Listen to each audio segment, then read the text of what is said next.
It's game time. It's game time. Yes, it is. Been waiting all week for this, bro. Come on. For real. Oh, we here. Paradise. Peace in paradise. This is heaven, bro. Come on board, bro. Come on. We here. Joy. Yes, sir. Hope. Peace. Yes, sir. Come on. Let's open up, bro. Let's open it up. Surely I turn myself to thee, O Allah, striving to be upright to him who originated the heavens and the earth, and I am not among the polytheists. Surely my prayer and my sacrifice, my life and my death are all for Allah, the Lord of the worlds. No associate has he. Of this I am commanded, I am of those who submit. O Allah, we seek thy refuge from anxiety and grief, and we seek thy refuge from lack of strength and laziness. We seek thy refuge from cowardliness and niggardliness, and we seek thy refuge from being overpowered by debt and the oppression of men. O Allah, suffice thou me with what is lawful to keep us from what is prohibited, and with thy grace, make us free from what is besides thee. Yes, sir. Ameen. Peace. Islam. Oh, man. I like to do my deep breathing. Yeah, man. During prayers. Yes, sir. You feel me? Yeah. It's grounding, and we really connecting with the source, man. Yeah. And it's once you realize, like, my attitude shifted from I have to pray to I get to pray, and then now every time when you pray, it's the best decision you ever make. Always. Every time. It's affirming. Every time. It's realigning the mind. It's bringing the heart, the mind. Yeah. Bringing everything present to the present moment. It's imperative. Yeah. And it's really not for him. It's for us, man. Mm-hmm. Yeah. It's like we get to align and connect with the infinite source. So it's for our benefit. And what I realize is that you can't do it enough. Mm-hmm. There's no such thing as too much prayer, too much connection, too much tapping into the divine energy. So it's the honor of allowing the creator of the universe to come down and dine with us and be present with us. That's right. And engage and interact and guide and love flow. Yeah. And direct. And like we had that conversation. It's a privilege. It's a privilege. And like you and I both, we had that chat. We was like, we're being used. Definitely. We're being used. And I told you, this is not our podcast. You know what I'm saying? Like, no, we're being used. And with that, it's just, I feel so free because like, I just know as long as we open up right, I keep my mind right, my spirit right, he will guide this conversation as he guided the last one. And like people are going to hear that energy and they're going to be like, what is going on here, bro? What are they on? Allah's what's going on. Facts. Allah's going on. That's what's going on. There's Allah, the beneficent, the most merciful, and master of the day of judgment in which we now live. Thee alone do we serve, thee alone do we beseech for divine aid. Guide us on the right path. The path upon whom thou hast bestowed favors, not upon whom thy wrath has been brought down, nor upon those who go astray. Amen. Love that. That's how the book opens, bro. That's the first chapter of the Holy Quran. That's how it closes. Yeah, exactly. In the name of Allah, the beneficent, the most merciful. Like it's like, how do you top that, bro? So why wouldn't you want to start everything like that? Come on. Yeah. Come on. Ooh, yeah. That's the podcast right there. It's a wrap. You feel me? It's a wrap. And it's like, I used to be like you get like, we both grew up in the Christian church, right? And it's like, when you hang around people who aren't religious, like you feel you got to be ashamed of it. It's like, oh yeah, we went to church or we went to cell group. We had cell group growing up, like the little, where the kids go and Wednesday night they talk Jesus. Yeah, so that's what we did. Yeah. We had Royal Rangers. Royal Rangers? Yeah. Oh, word. It's like a Christian Christian Boy Scout.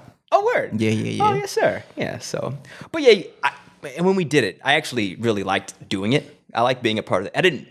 I couldn't articulate that. I liked the high energy, the high frequency energy of that and just service. But then when you go around the kids, the other children that aren't a part of church, you feel like you have to like hide that fact that, I went to, I was at cell group last night, but it's unfortunate, but, and people still have that mentality. But my point is like, we ain't got to hide it, bro. Not at all. You don't gotta Not at hide all. it. You don't gotta hide it. We live it. You know what I'm saying? And It's on my clothes. Yeah, facts. It's on my books. That's right. When you see me, you know I'm very spiritual. Yeah. It's nothing to be. Nothing to be I'm ashamed. proud. Yeah, and honored. You proud to represent and manifest the energy of Allah, of God, the Creator. Like what? There's no higher honor than that. You know what I mean? Like people, and then people see that. You know what I mean? And I saw it when I saw you. I was like, okay, yeah, that's a soldier. That's a trooper right there. And I didn't. And to be honest, I didn't care like what your quote unquote religion was. I was like, oh, okay, that's a worker. That's a laborer. Oh, okay, now we could talk now. Gratitude. We could talk. You know what I mean? Yeah. And it's like that's what what makes our relationship so natural is because it's what is it? It's the work. It's the work. And like we was discussing prior, the work we do brings us peace and joy. Oh, yes, it does. So the work we do allows us to tap into the vibration of heaven. Oh, And we feel that heaven. Yeah. People know when they come to the garden, I can't stop talking. I'm so excited. Yeah. I get carried away with talking about the meta nature and talking about agriculture and talking about gardening and talking about how they all correlate and talking about everything Kale does. Yeah. I talk too much. Yes, you do. Yes, when I'm gardening. Yes, sir. Because I get tapped in. I channel. Yes, sir. I go into a trance. That's right. But let's clear. You said the garden. What is the garden? Oh, so I volunteer at the Compton Community Garden as well, and I'm acting director of the Compton Community Garden. Yes, sir. It's a place that has been monumental, and not only my life but my community, my friends, my family. It has monumentally shifted my entire trajectory of life. Yeah. And to honor that, we chose to take the time to bringing it to the digital age and making our collective community aware of it. Yes, sir. Who's we? Oh, me. Because the thing about okay, so we have the work that unites us. Yes. We also have our love of definitions of words, and we'll get into more definitions later. But let's clear what in this instance. What does we mean? Who is we? We is me, my close friends, Luther and Tyrone. We created an organization called Holistic Divine Innovations, and then we began to let the community know. And then people like Jackie Wang joined us, Kiara Adams joined us, one of our youth named Justin Brown, who's been a part of the garden for years, joined us. And our teacher, Dr. Sheridan Ross, and his organization, Compton Metro, and a neighboring church called Love and Light Church. We all just came together. When I moved to Hawaii a couple years ago, and then I returned back.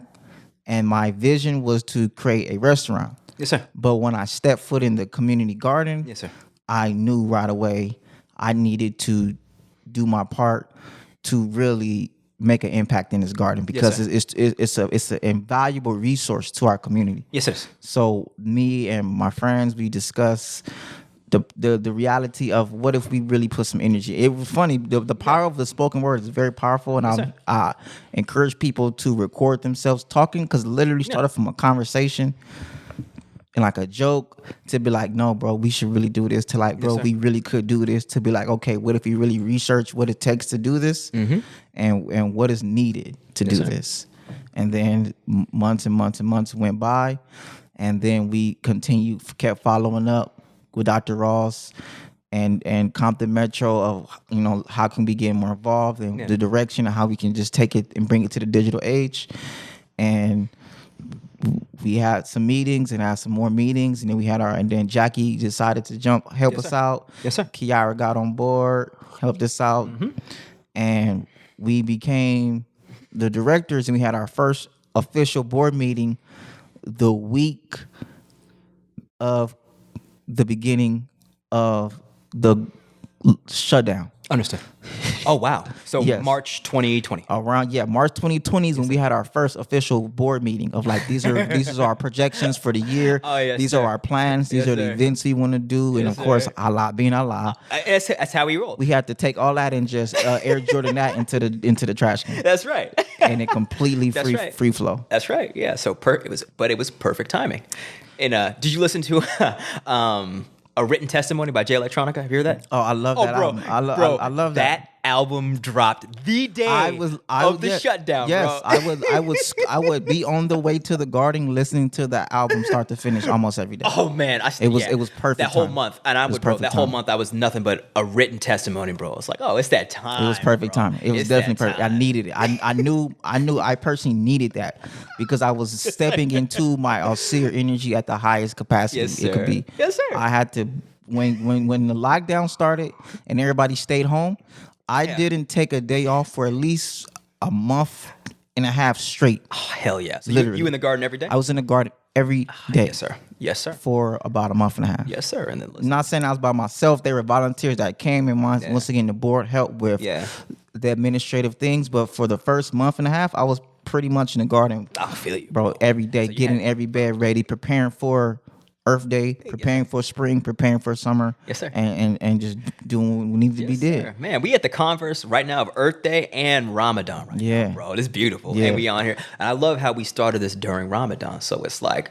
the highest frequency circumstance we're living in right now. Yeah. Beautiful. It's beautiful, bro. Yeah. And but we have like working with the earth. Like you know better than me because you work with the earth more than I do right now. It's it heals you, like straight up. Like I love soil. I love dark, damp soil. And yes, sir. Yeah, that's what it is. Yeah, straight up. But I remember, like after I told you back my crisis when I got out. I was in a psych ward for a month, and then the first thing I did after that was like, I didn't want to do what everyone else was doing, just stay on meds. I was like, what do I do? And then Allah told me, it's like, check out WOOFing, Worldwide Opportunities for Organic Farms. So looked that up. I was back home in Arkansas, and I Googled like WOOFing, and I signed up, and there was this farm in Fayetteville, Arkansas. Farmer Paul Shapraki, my homie right now. I hit him up. I'd be like, yeah, it's good. Like, I wanna work on your farm. Just feed me, and I'll come work and learn. So I did that, and like, I fell in love instantly. I was like, this is where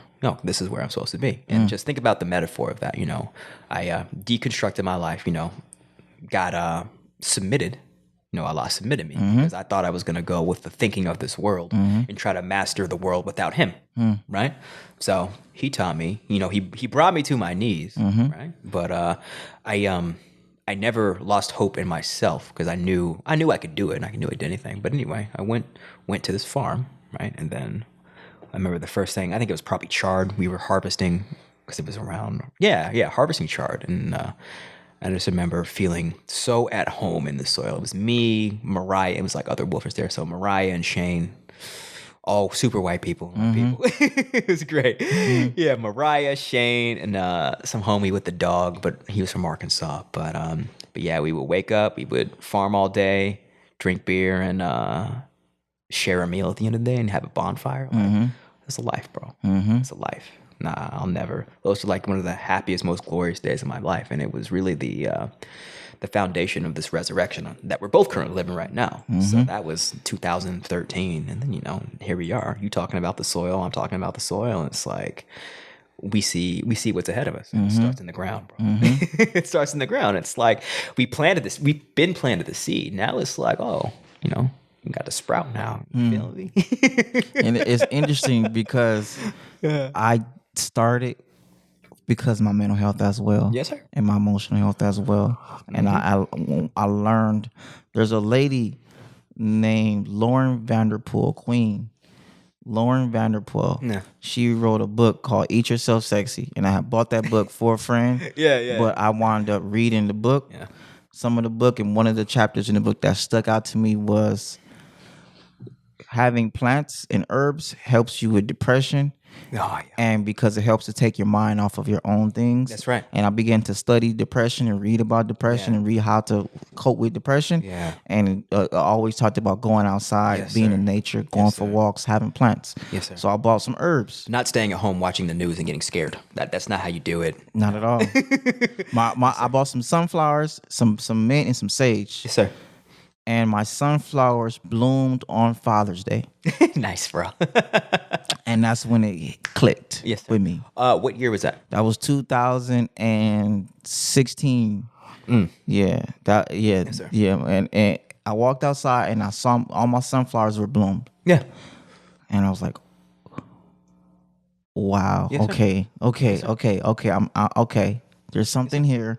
We're clearly connected. That's right. There's more to the story. There's more to the story. And then having the experience with the plant's life cycle teaches you that, and then connecting with that energy that brings life from literally nothing, from the blackness of the womb, which is the soil, right? Asyr, regeneration. Exactly. Up into the flowering of a beautiful sunflower. That's the story of me and you. Right? So you see that and you connect with that and you duplicate that externally. You realize, oh, I can do that internally as well. So what's my excuse? Right? And it's funny, like you were called gay for being working in a garden. And with me, it wasn't I was called gay. It was just like, what are you doing? You have a finance degree. Why are you with these poor, quote unquote poor white people on a farm? Right? And that was my family. That was pretty much everyone involved of my life at that time. It's just like, what the hell? Why would you go to a farm? But luckily, I had enough sense not to listen to my environment, because my environment put me in that situation to where I had to seek going back to the land to get out of this hellhole called Earth. Come on. Where we think that taking pharmaceuticals for everything and chemicalized everything is the answer, and processed foods is the answer. And it's, I'm not, like I said, we're objective and we don't judge people, but it's like, how you going to tell me that going back to the earth isn't going to solve the problems when I'm telling you that it has worked for me, and look at my life, right? It definitely works. It works. It works. It's full circle. Yeah. Yeah. It's a workout. It's meditation. It's everything, bro. It's aromatherapy. It's sound therapy. That's right. Yeah. You feel me? It's digestion. Yeah. Yeah, I'm getting on one just thinking about like those days. There was like a period of 2 to 3 months where I was just out there putting in work every day. Come on. Skin color didn't matter. And it's like I was getting game, how to actually harvest, how to like the cycles of the season, what grows in certain seasons, bro. And actually the business of running a farm, I learned like it's very difficult. There's a reason that farmers are poor, because it's a heavily subsidized industry. And if you want to be an organic farmer, you're really competing with crops that are cheaper because they're subsidized. So people who are on a budget, they think that they are saving money by buying inferior products, but then taking years off their life by ingesting pesticides. But like I said, not a judgment. That's just, an objective survey of what's happening. But I saw that firsthand. I understand, like, oh, okay, this is why organic crops are a bit more expensive. Yeah. Okay. Oh, I also understand they're better for you, so it's probably worth paying for it. And most are quote unquote organic crops are operated by people who aren't necessarily fully educated in how to efficiently, effectively do organic crops. That's right. Yeah. I understand. Yeah, and on a scale, on a larger scale, I get it. It's not easy on a large scale. It's not easy, bro. It's just, thing about they don't use. It shouldn't be though. Yeah, because it's normal food. Yeah, easy food is now unnormal food. Exactly. Yeah, and I mean, you think about, they don't use pesticides to hurt people. They use pesticides because it makes more money, and then you get a higher yield of crop, right? And so it's about money. So it's not sure. I understand. You got it. Yeah.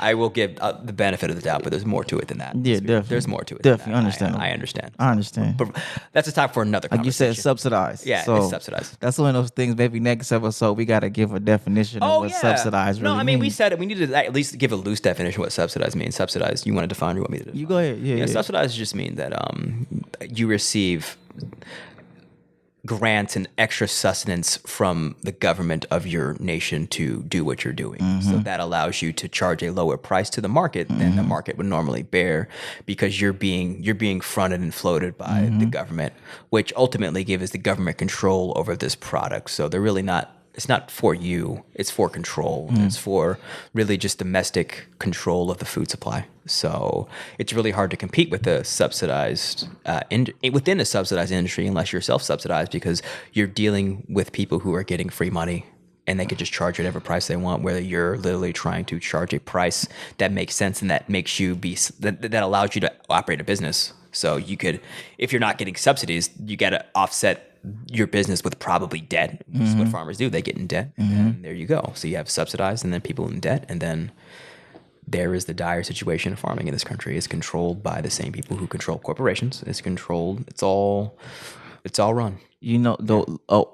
the wild part about the subsidized is Tell me. that most of the food that is grown for subsidized Yeah.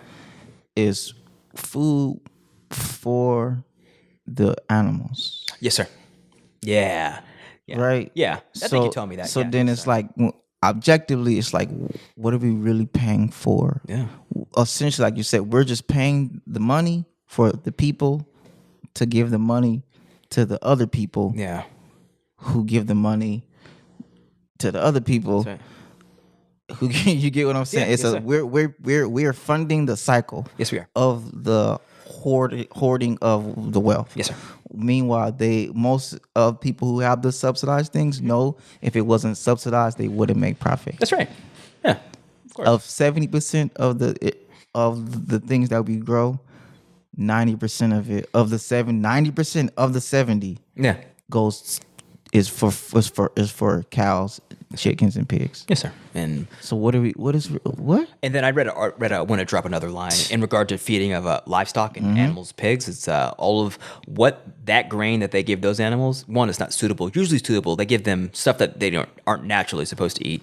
Yeah, and that stuff that they're not naturally supposed to eat is genetically modified because they're just animals. So why would you give animals good food? Why would you? Why would you? From the point, it's like, no, they're just animals. We're gonna kill them and eat them anyway. So what does it matter? But then people don't make a calculation like, oh, we eat them. That's you. So not only are you eating flesh, animal flesh, but you're eating animal flesh that has been treated terribly and high stress and then fed on genetically modified food. So that's just a recipe for disaster. And we eat it as Americans at the highest rate in the world, probably. Yes, sir. Arguably, objectively. Objectively. We eat flesh from the overly fed animals that get fed GMO. Yes, sir. At an extremely high rate. Yes, sir. Like it's normal. It's only normal because it's subsidized. Because it's subsidized. You hear what I'm saying? Because there are people who get a lot of profit from the way things are, and that's why things don't change, and that's why instead of diagnosing the situation objectively, we'd rather seek easy solutions like vaccines and pharmaceuticals to ail the problem. When we all know what the problem is, it's the source, man. It's the food supply. That's the problem. But the problem is we actively participate and fund it. Yeah, we do. And don't consciously say we're not going to fund it no more. Yeah, that's right. Yeah. We need, I like the convenience of it. Yeah. I just see the sticker price. I could afford it based on my salary, and I'll buy it. People don't think the why and the effects of their financial decisions. All they think is like, oh, it's an easy credit card swipe. It don't matter. And say organic food costs too much. Yeah, exactly. And then, because it's real food. Yeah, and then bang on people who eat organically, and then look at your health though, bro. And that's what I'm saying. You look at anything objectively, it's like look at the food we consume. Look at the paperwork. Look at the paperwork. Look who's making money from the way things are. Look at our health. Okay. Look at the people making money from an unhealthy society. Drug companies. Why would pharmaceuticals want insurance companies? Insurance companies. It's a racket. Doctors. Like, what good in the traditional setup of doctors? What good are doctors? Because literally, when the system is set up, is like you eat all this junk, and then you die and take meds and take like 16 pills when you die. That's what old people do. They take pills. They go and do like little aerobics classes if they have some kind of money, and then they take all their prescription medication, and then they just die. Right. So what would happen if people didn't realize they didn't all? And by the way, all of this cycle, it's choices along the way. So people are willing to do this because you choose to do it, but you don't have to die like that. You could die. You could live 100, 200 years old if you live the right way, but you're living a life of death. And then you're just taking drugs to facilitate your way out to rebirth and do the same thing over and over again while the people who run the show get money, getting dividends the whole way. And the quality of life. Yeah. Quality of life, man. Yeah. That's why I changed and corrected because of quality. How do you feel while you're living? That's right. How you live, like you said, the health, the mental, the physical, the spiritual. How is your mood? Yeah. How is your overall demeanor? Yeah. I feel you. Yeah. You can, right, wrong, or indifferent. Most people who do eat a lot of plant-based food, yeah, are generally more pleasant people. Yes, sir. I promise. Yeah. They're more pleasant. Yes, sir. And let's be fully transparent. It's like we're plant based, you and I. Yeah, I don't. Yeah, I've been off meat for like probably like 2 years now, man. Yeah. I'm not a stone. I'm plant based, Yes, sir. and I'm not like a stone cold hard vegan. Yes, sir. Right. I indulge. I reward myself. Yes, sir. I view it as something that I exist. Yeah. Dead animal flesh exists all around me. Yes, sir. My mouth likes dead animal flesh. Yeah. My nose loves the smell of dead animal Me flesh. too, bro. Yeah. So like, I don't burger, like In-N-Out Burger is the best. It's fire, bro. Dude, it's so fire. It's so fire. fire. I'm not here to say it's not fire. Hell no, bro. But I also learned there are things you can put in place to assist with the digestion. Yeah. And there are things you can put in place to where this doesn't have to consume you on a day-to-day basis. That's right. Yeah. My first book is called Your Taste Buds Are Not Your God. Ah, yes, sir. Right? Yeah. And the overall concept is being self-aware. Yeah. And then creating a good relationship with yourself that manifests into a good relationship with eating. Yes, sir. Because it's fire, bro. It's fire. You get what I'm saying? It's fire. It's fire, but I know I don't have to eat In-N-Out all day, every day. All day, yeah, man, all day. I don't gotta go get a double with cheese and a shake consistently, Not bro. every day. And I think if people they would indulge in these things and then also do like you discussed, like take other things that would aid the digestion of Put some kale and some spinach, bro. Yeah, There have been times when I put up the In-N-Out, bro, with some spinach and kale, and I have pulled out a bag of spinach and kale, and people look at me like I'm crazy. I'm like, you can look at me like I'm crazy, but I'm about to put spinach and kale in this In-N-Out burger, bro.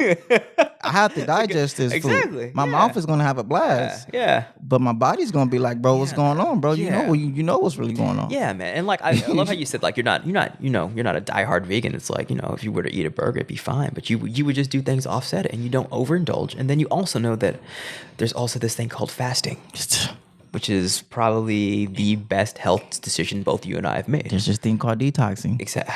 Yes, sir. There's a thing called deep breathing exercises. That's right. Thing called exercise. It's called exercise. It's called jujitsu, bro. It's like we're practicing what we preach. And it's like you and I both, we don't take any synthetic drugs. Nah. Hell no. Like hell no. I've taken like CBD before like a fight for like inflammation in my fingers, but as far as like that's it, man. Mm-hmm. Like I don't even desire like even I don't really get headaches anymore. Mm-hmm. I don't get sick. I don't get sick. I don't get sick. There we go. There's the objective. Here we go. There's That's the the objective thing, evidence. It's like that's what I tell people. It's like, oh, you're not catch taking a vaccine. Blah blah blah blah blah. I'm like, I don't get sick. I have 3 babies who catch stuff. I don't catch stuff. My body can fight stuff. I do not get sick living the way I'm living. So for you to tell me that I'm doing something wrong because I don't submit to your line of thinking or whatever it is that you're doing, you're really just speaking from fear. Fear of if I'm doing something that you're not and it's working, what does that say about your current lifestyle, right? Objectively. Objectively. Like I'm not in my feelings about it. Hands up. We live this way because it works. It works. It bro. works. I can't cap. It works wonders. No cap. It works. We don't need a cap. It works. No cap is necessary here. It works. And we feel good.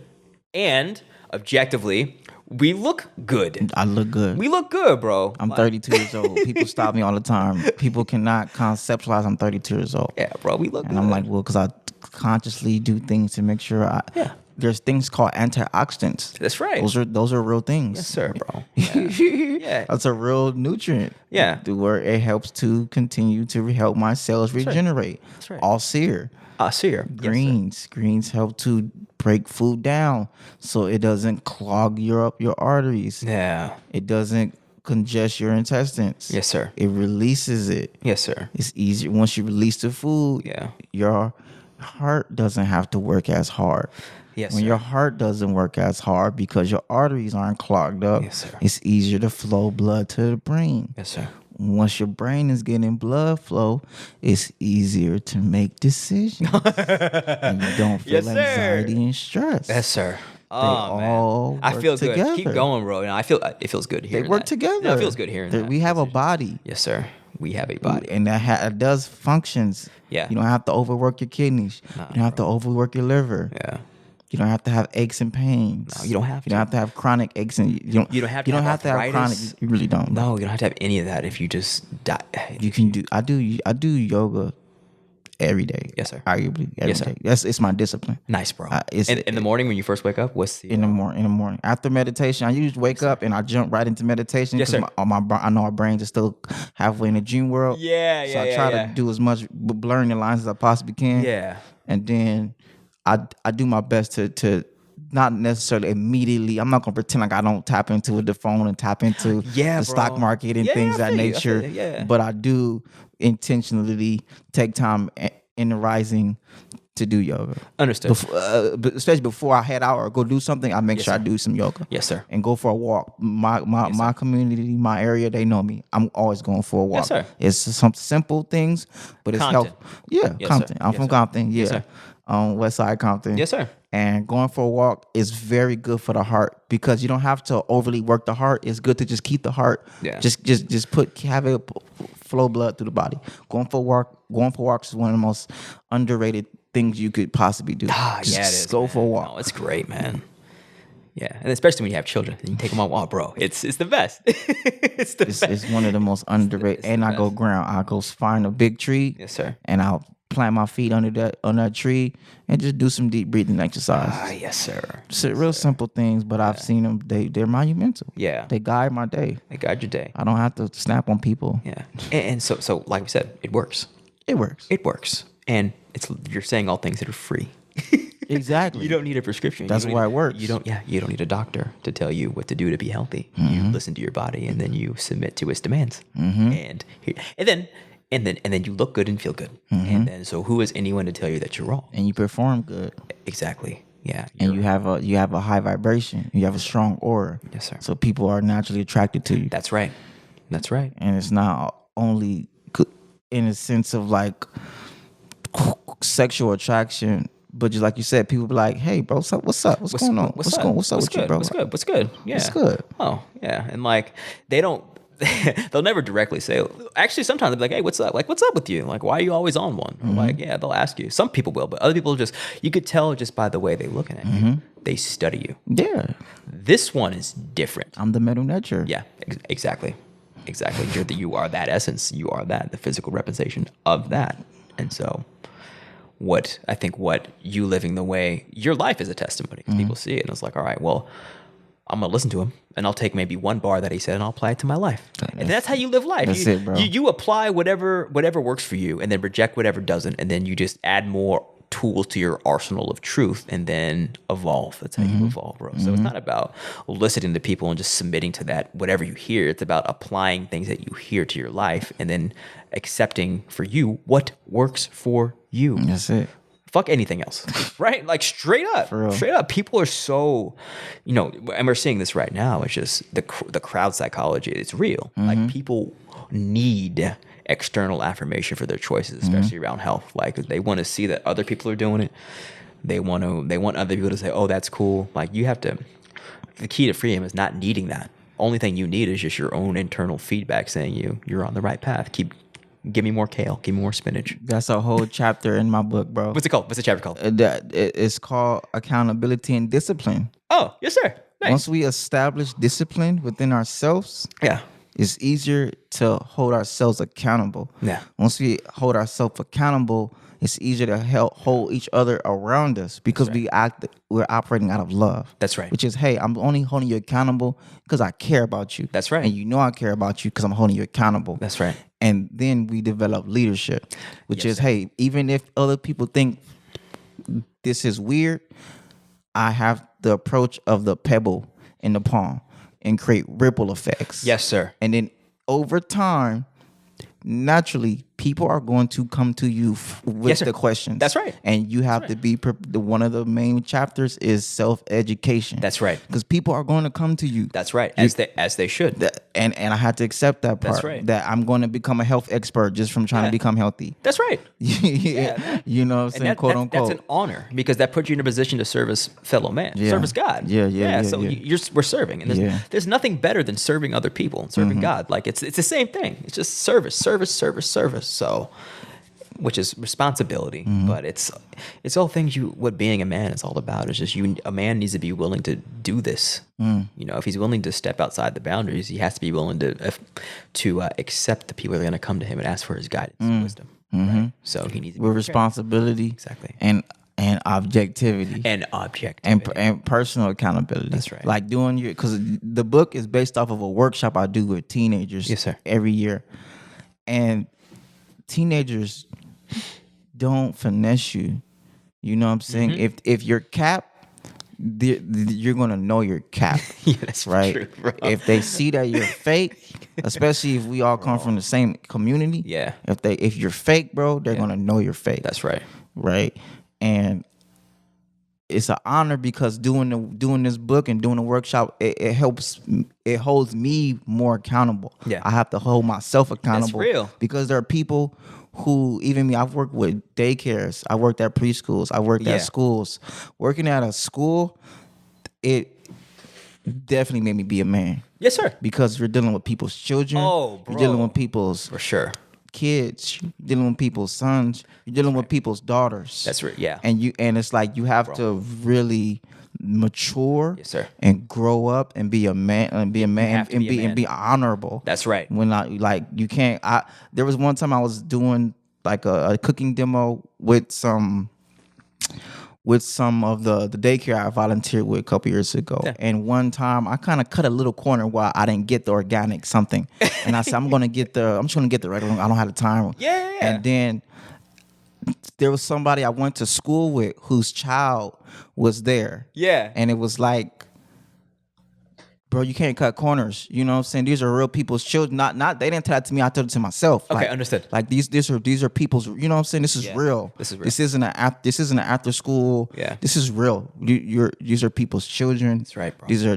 Do you feel me? So definitely accountability is necessary because it starts internally first. It starts with looking in the mirror and saying, "That's not okay." Yeah. Because I love you. I'm going to hold you to a high standard. That's right. And even when you don't reach this high standard, I'm not going to guilt you or shame you. Yeah. But we're going to learn. We're going to move forward. We're going to learn. We're going to move forward, and we're not going to continue to do these things again. We're going to objectively assess what happened and then just make steps to make sure that doesn't happen again.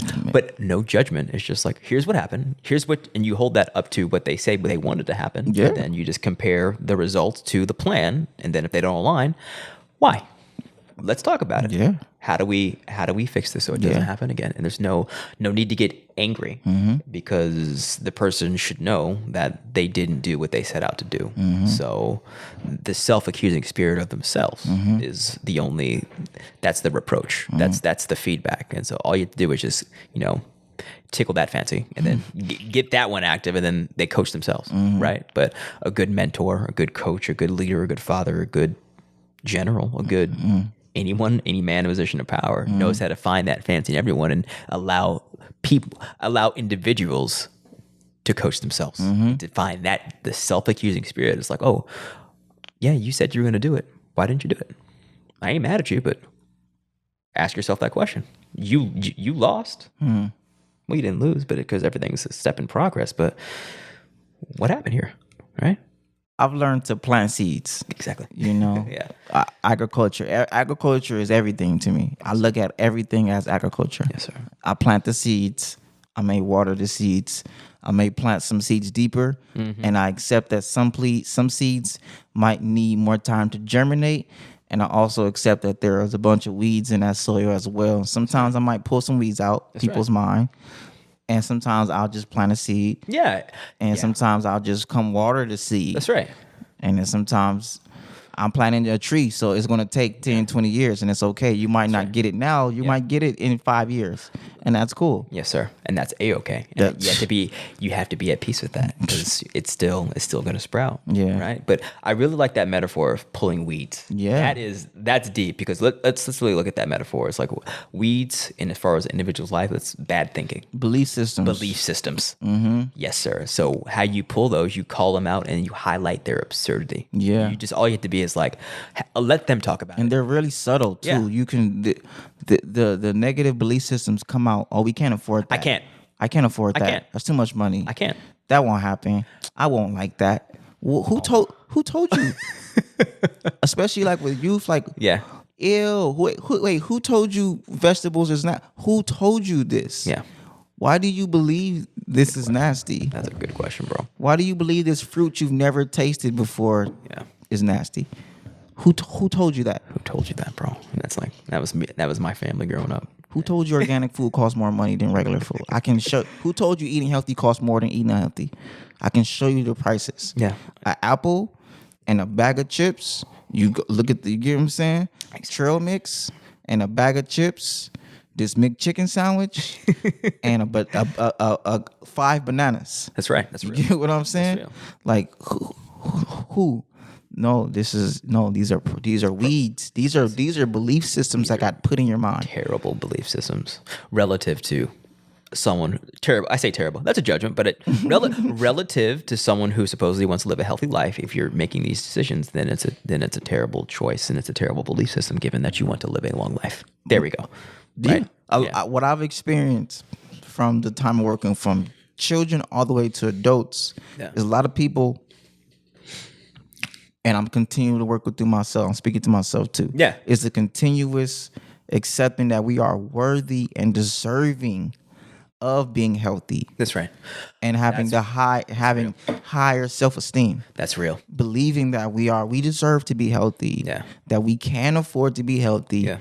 The resources are available. The finances are available. We don't have to we can't, a lot of it's like, I can't afford, especially with children. It's like, I don't want to feed children healthier food because I've seen people like, I can't afford to feed my children healthy. Yeah. I can't afford because I can't waste food. Yeah. Because I don't got the money. And it's like, you're stifling the development of this. We're dealing with a human being. We're not only dealing with a little kid. That's right. You're developing this human being. Now, mind you, I get it. I don't have children. Yes. But that doesn't discredit that I've spent years working with preschool children all the way up to high school children. Yes, sir.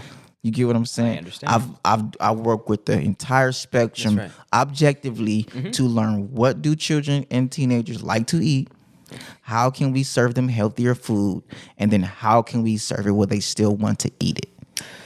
Very good question. To be able to aid the parents and aid the next generation, because a lot of it comes from the belief systems. It's all the beliefs. No, that's the foundation. Yeah. That's the foundation of the hellhole you create for yourself. Is your belief systems. You created your own hell with how you think. Period. I've served children healthy food and their parents go, they're not gonna like that. And I'm like, look at you. This isn't the child, and then the child's having a blast because we have to make it. And what I've seen is making it interactive and fun. Yeah.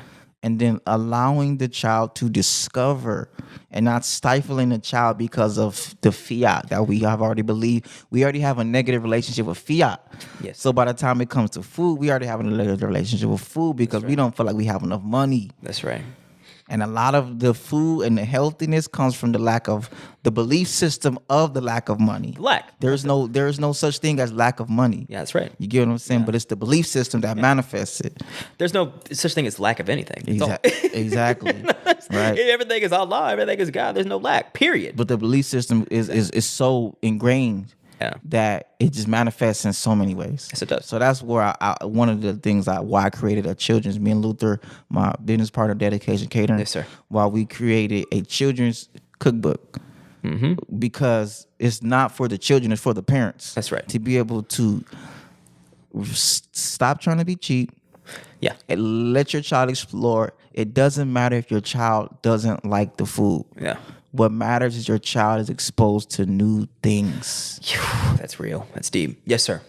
Yes, sir. Which forces the parents to have to release of this holding on to fiat. Holding on. If your child doesn't like it, cool. Now your child knows what it doesn't like. Yeah. Try something else. If your child doesn't like that, cool. Now your child doesn't like that. Try something else. That's right. Guess what? Your child likes that. Okay. Do a little bit more of that. Yeah. Try some more stuff. That's right. Keep it creative. Now this child has an actual palate. Yeah. Now the child has an encyclopedia where we grew up in. How many 35-year-olds you know who still eat chicken nuggets and still eat the same thing? Still the same thing, man. Same things. Still same old trap. Never tried. And you try here's some new food. 35, 40. Still. What? I got brothers like that. I've 50 years old. A kale salad. You're 50?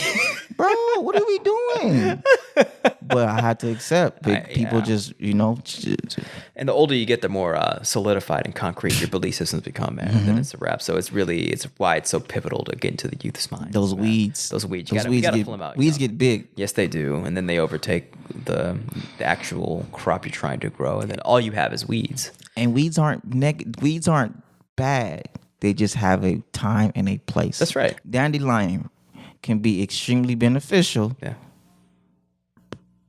And it can also take over everything around it. That's right. Right? Yeah. So these weeds can be like, once again, teaching points. That's right. You can pull these weeds out and be like, hey, this is a teaching point. That's right. Right? This can be something that we put over here. That's right. This can be something that can be redistributed and reused as something very beneficial. Yeah. The rooted dandelion is very good for our kidneys. I understand. You get what I'm saying? Yes, but I it can't be grown next to all of your vegetables and your kale. No, it's sir. going to pull up all, you get what I'm saying? Yeah, of course I know what you're saying. But no, I think that, rooted weeds are learning points. Mm-hmm. There we go. Mm-hmm. There's the bar. There's the bar. No, that's real, because everything in life has a purpose. The body, this is all the body of Allah, so there's toes have a purpose, fingers have a purpose, everything's got a purpose. Just be willing to find the purpose. Just don't say ew to everything that's different than what you thought was true. Right? So, but that mindset, it's just like fear of something new, bro. Like, it's fear. It's like, oh, this organic food represents something that I can't have. I can't have that, therefore, And why can't you have it? Yeah. Because I don't deserve it. Boom. Deep down, I'm not worthy. I'm not worthy. I'm not worthy. I don't deserve this. That's for the white people. Straight up. That's for the rich people. Exactly. That's for them over there. That's right. That's not for us over here. That's not for us. We don't eat organic food. Ew. You eat organic kale. That's that white people stuff. I've heard that. Yeah, for real. I've heard that for real. Police systems. Yeah. Like, who told you that kale is for, like, where? Show me on the map. Oh, man. Yeah, white people only. Yeah, that's for them only. And these are people who've never had kale before, mind you. I understand. You get what I'm saying? I understand. So that's why we... For the record. I like spinach over kale. Just saying that. It's sure. I'm not in opposition. You get what I'm saying? Because it's about the self-awareness. That's what it's about. Hey, you don't have to like it. You get what I'm saying? Now you know, and now you can make better decisions because it's about the relationship. Yeah. You feel me? I'm all about developing the relationship. That's what that's my specialty, my forte, my expertise is to ask the questions and to push the buttons to help create self-awareness. That's right. So that way it's like, oh yeah, you know what? Maybe kale isn't that bad. Exactly. Right. And then it's like, if kale isn't that bad, maybe Swiss chard isn't that bad. That's right. Maybe vegetables aren't that bad. That's right, bro. And then, you know what I'm saying? People think that, like, you can only have relationships with other people. You can have a relationship with everything that exists, period. Especially other living things, like plants, for example, like food. And especially, like, it's so important to be mindful of, and I know that just from experience, when I'm cooking for my children, it's very love. When I cook, even when I was cooking the lentils I made for you. Fire. Yeah. By the way. Thank you. But that was Allah. Chef X over here. You feel me? Yeah, it's good. But I put my heart and soul in. I was conscious. I didn't know I was gonna be feeding you, but I was like, you know what? This is gonna be special. This is gonna be a special one. And I was like, okay, Allah guide this meal. This is our meal. And I was like, I made intentional to be loving with that food. And then, like, sister loved it, you loved it, and I'm like, okay, it worked. There we go. Yeah. So why not have that relationship with not just food, but with everything? And that is my maxim now. Now that I'm objective, you know what I'm saying? I don't get triggered on anything. I get triggered sometimes, but I don't really.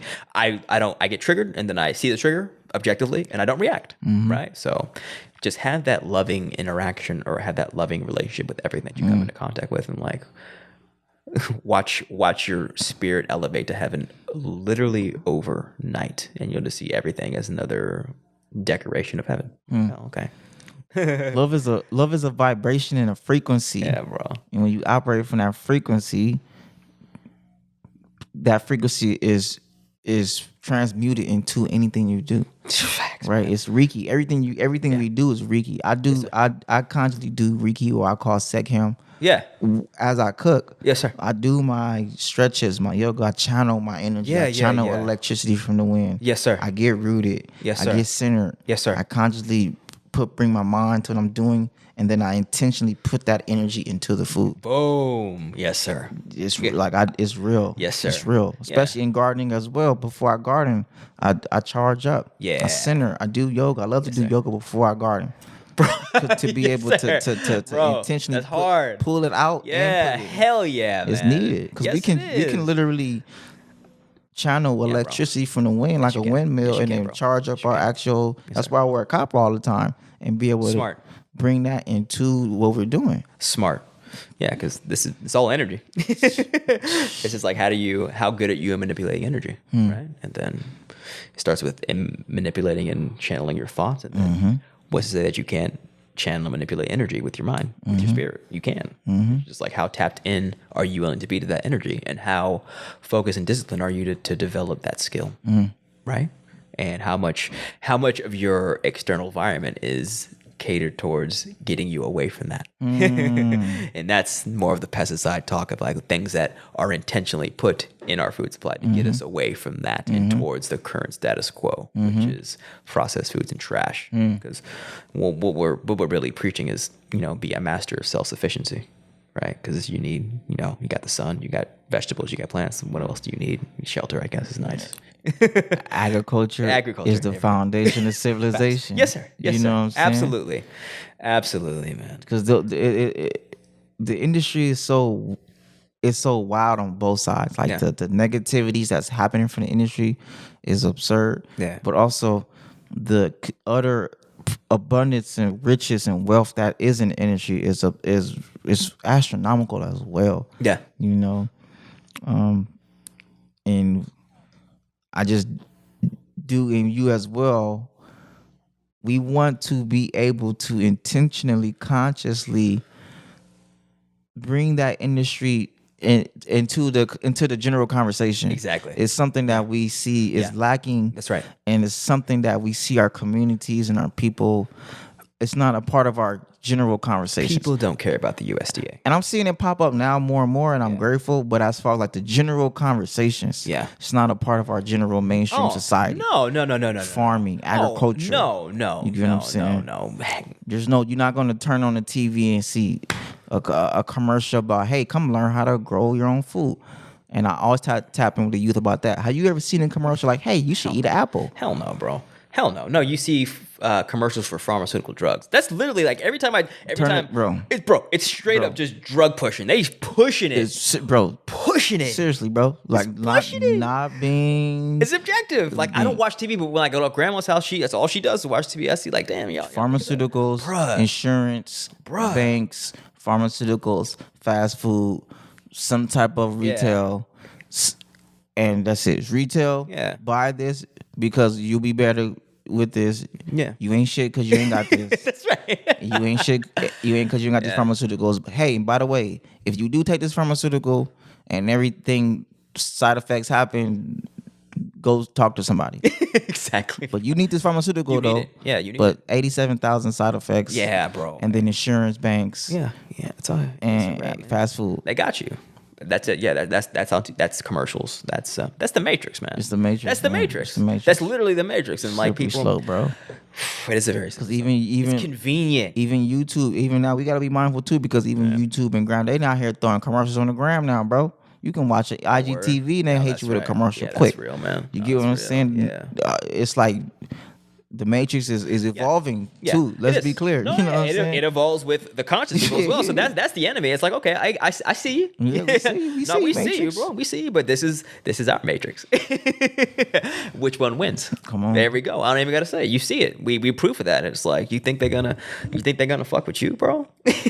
It's funny because it doesn't work. You're dying. It doesn't work. You're dying, and you look at trash. You look like trash at 56. There we go. There's a older. I started to look at the Meta Nature from a different. I got a new download a couple days ago. Yeah. The Meta Nature is software, right? Go on. And this software helps us to upgrade because it removes us from time, space, and reality, and we're able to remember that we're in a matrix. Yes, sir. You know what I'm saying? And then we can give that awareness. Operate in the matrix and with the knowledge that we're in the matrix. That's right. To navigate within the matrix. Yes, sir. And to learn how to bend and break the rules of the matrix. That's right. Some rules can be bent. Yeah. Some rules can be broken, aka a superhero. Yeah. We are the hero. Yes, sir. But we have to get the software. That's right. And mind you, the mirror nature it manifests in many ways. Yeah. You know what I'm saying? It's not only studying the mirror nature, but everything comes from the mirror nature. Yeah. All of our religious systems, to some degree, some type of capacity. It's the story. Yeah. The story is the story, the story, the story. Yes, sir. But as far as like our story. And one of the major things is agriculture, right? That is a way to unplug from the matrix. That's right. Because it's you and Allah. That's right. That's it. You know what I'm saying? In the dirt and all of the manifestations of it. Sir. And I know in Tamari, farming was church. Yeah. They were the same thing. Imagine everybody going outside and farming and gardening, and we're having church in the garden. Yeah. And our tithes is literally our 10% of our profit. Yes, sir. And then we bring all of that 10% of our profit to the storehouse to be able to distribute it evenly amongst us as a civilization and create harmony and balance. Bro, yeah. It feels like when you're talking like that, it feels like I'm going back home. Yes. That's literally like I'm like closing my eyes and I'm thinking like, oh, I've been there before. I've done that. I feel like I've implemented those systems before. Yes. And I'm working toward it's crazy. It's not crazy. It's cosmic because like I do be visualizing like, bro, imagine if Sunday morning we was out in the field singing, and that's why they created these. The memory of slavery is interconnected with that, so it's why a lot of us resist it. That's right. Resist the joy of being outside in the field because the only visualization that we have of it is connected with slavery. That's right. Not connected with, hey, this is how we build economies and how we build infrastructure and how we create wealth. That's right. As us as a collective community growing food. Yeah. That memory in our DNA is obscured by the slavery memory. And so we touch upon that slavery and we just turn the other way and just go watch TV. I ain't going there again. Which I understand. I understand. Big understand. Super understand. I still have like, bro, I am how I know I was there back in I was a slave is like, I'm not afraid of dogs. I only have this fear of dogs is when I'm running. Because they just want to start chasing you out the blue? Or when I'm running and I go past a dog, this is like, I'm reminding of something that happened to me. I was like, I fucking ran away. I was a runaway slave. Yeah, but I love dogs. I love animals. My mom's a veterinarian, so like, I love animals, bro. Animals are dope. But I'm only like hesitant to get around dogs only when I'm like exercising outside and running. That's it. Only just so that just goes to tell you. It's some like, trigger, huh? Yeah, it's a trigger. So there's other triggers. That's just one that's always stood out to me is it's like showing me that this life ain't all there was, man. I was there, you know. So when you talking about slavery, I was there too. Yeah, we were there. I was there. We were there. I bro. get it. We were there. A lot of trauma. Yeah, yes, but I also know that that's not the only story. It's not the only narrative. No. That's just a recent one that we got to get past. But like we're talking. That has been consistently put in our face. That's right. You get what I'm saying? And then when we think about Tom Mary or all that, it's not necessarily. Even a lot of our spiritual systems, when we hear stories of Tom Mary, and Kemet, let's clear Tom. Okay, Mary. Tom Mary is another. Tom Mary, from what I've learned from my own, because mind you, I've done LSD and I do a lot of deep meditations. Yes, sir. So after I did LSD, I actually remember. Tell me it. Yes, sir. Kemet, Tom Mary. Yeah. Is that a name of Mary? Tom Mary is the name that we call Kemet. Kemet is what the name that the Greeks called it. Oh, Kemet so was the Greeks people. Okay, dude. Yeah. Kemet is, and mind you, we just call it the two lands too. It was just home. It's just the land of love. You get what I'm saying? To us, it's just land. It's just home. Yes, sir. The land of love. Yes, sir. It's love. Yeah. Right. Amor, Mary, Tom Mary, Amor. Tom Mary, Kemet, Egypt, bro. I am Amor because I come from Amor. I come from love. Okay. The land of love. Tom Mary is where I come from. Tom Mary. And You feel me? What you do when what do two people they come together? What they do? They making love. They make a baby. Yes, sir. They make love. Yes, sir. You get what I'm saying? Yes, sir. So Tom Mary. Tom Mary Clear that. Because we said it a lot. So I know. We're gonna. This is definitions episode. We're gonna clear. So yeah, nah, let's clear facts. Tom Mary. Thank you, Yes, thank sir. you. Because I just talk like people know what I'm saying. Yeah, and bro. I know shit, and I didn't know what that meant. I assumed the wrong thing. I assumed Tom Mary was Mary, like Jesus' mommy. But it's to mind you, and this story is the story. Yeah, exactly. Right. Yeah. Same thing. Yeah, It's the same you know thing. what I'm saying? But it's bigger than just that individual sister. Facts. Okay. It is her. Don't get it twisted. It's her. But And she represents the land. yes, sir. You get what I'm saying? Yes, sir. So yeah, Tom Mary, Kemet, mind you, the two lands up north. You get what I'm saying? That's what it's called. Upper Delta, Lower Delta? Yeah. Okay, yes, sir. And because we gotta also keep in Nile context, River we're Delta. dealing with Yeah. the entire continent. Yeah. That's what I'm saying. What we view as view as Egypt and what we view as Tom Mary and Kemet. Yeah. That's why I said I don't do Egyptology. I feel you. Egyptology would tell you we're talking about this tiny place right here. Yeah, I know. Tom Mary would tell you we're talking about things. physical reality altogether. We're talking about the planet. Yeah, physical. Tom Mary, the land of love. Anywhere you go is Kemet. Anywhere you're born into is Kemet. Yes, sir. Everything and anything is Tom Mary. Yes, sir. So, and it's ours. it's all Asiatics. Yes, sir. Do you get what I'm saying? Yes, I do. So yes, I do, and I act like I do, and I'm like, that doesn't mean I'm better than anyone. I'm just like, oh, okay, I'm just birthright, bro. come on, birthright. Birthright. It's time. We waking our people up to this truth. It's like, this is yours, bro. Ain't no one can't tell you this planet ain't yours, black man. Come on, son. As much as they'll try, as much as they hate to admit it, as much as they might be offended by you knowing it, Yeah. it doesn't mean that they don't know. They know. They hoping that we play nice. I ain't mad at them. I'm learning diplomacy. Exactly. And I don't have supremacy. You get what I'm saying? I operate in my op. Yeah. I operate in harmony, truth, balance, but I also have to operate in law. And also have to operate in reciprocity. That's right. And it has to be structure and it has to be consequences. And accountability. Exactly. And that's our job, is just really start facilitating that process of accountability, justice, and the process of both, right? And it's objective. It's objective. It's all objective. Objective. Man. Yeah. And like, that's what you want. Ah, man, I got a good story, but I'll make it quick. But yeah, you want objectivity in rulers. And we flowing, man. But no, I had I went to car accident. I was in a car accident, other person's fault, and the insurance company Geico of the party that was the at fault in the accident, they gave me a low ball for my car, my Mercedes at the time. It was like before my son was born, so about 4 years ago.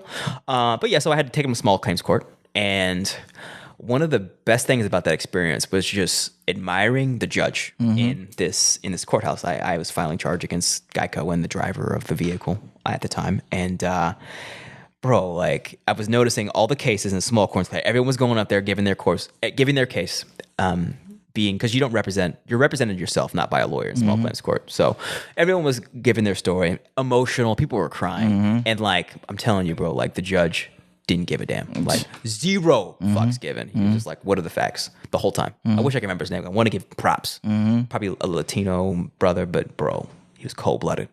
And like, I was so I admired his steadfastness, and like, but it's his job too, because that was my first experience. This is what he does for a living, so he was used to it. You know what I'm saying? Yeah. But I remember him just being like, facts. But what are the facts? Okay, and then he'd take exactly both sides, and he would give the judgment that was right in the middle. Or if one was more objective and truthful, then that side would win. There were no feelings involved in the assessment and then the judgment, right? So it gets to my turn. I witnessed probably 5 or 6 cases, and then I tell mine. I was like, oh, okay, I'm not going to try to cry. I was going to hear your honor. Here are the facts. I drew up the accident on the board, told him what happened. This is why it was this person's fault.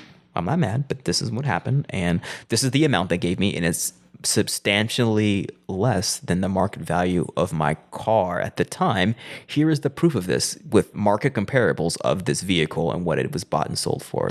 So that's all it was. That's it. Yeah. And then he looked at the facts, and then he saw that the other party would that they, in their because they're an insurance company. I'm one of many, so they make money by hoping people like me don't take them to court. Fact. Straight up. Fact. So it was more of a principle. I was like, I got to do the right thing. It's like, I know what you're doing. I know the game. It's like, you know that most people aren't going to do this, so you just try to run game on everyone. So like, not me, not today, man, bro. So yeah, I took that to court, and then I showed him the other side. That like they based the valuation of my car on like some car that on comparables that weren't even my car, and I just showed the judge, and I was like, here are the facts, sir. And then he was like, okay, how much do you want for it?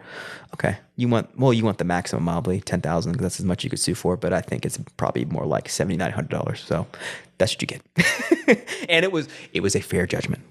It wasn't exactly what I wanted. It was fair. Come on, right? Judgment. It was a fair judgment, right? So I saw that, and I was like, it ain't about emotions in this. Nah, it's about being fair, about being impartial, and make the best decision. Right. So my point is, after that story, is like, I try to embody that in my actions within dealings with people. It's not assessing objectively. Right. You went through that for a reason. Exactly. Exactly. And that's one of the things that we consistently know. We have to be a part of the new leadership of raising a generation and being linear with us on the same level of collectively being more objective. That's right.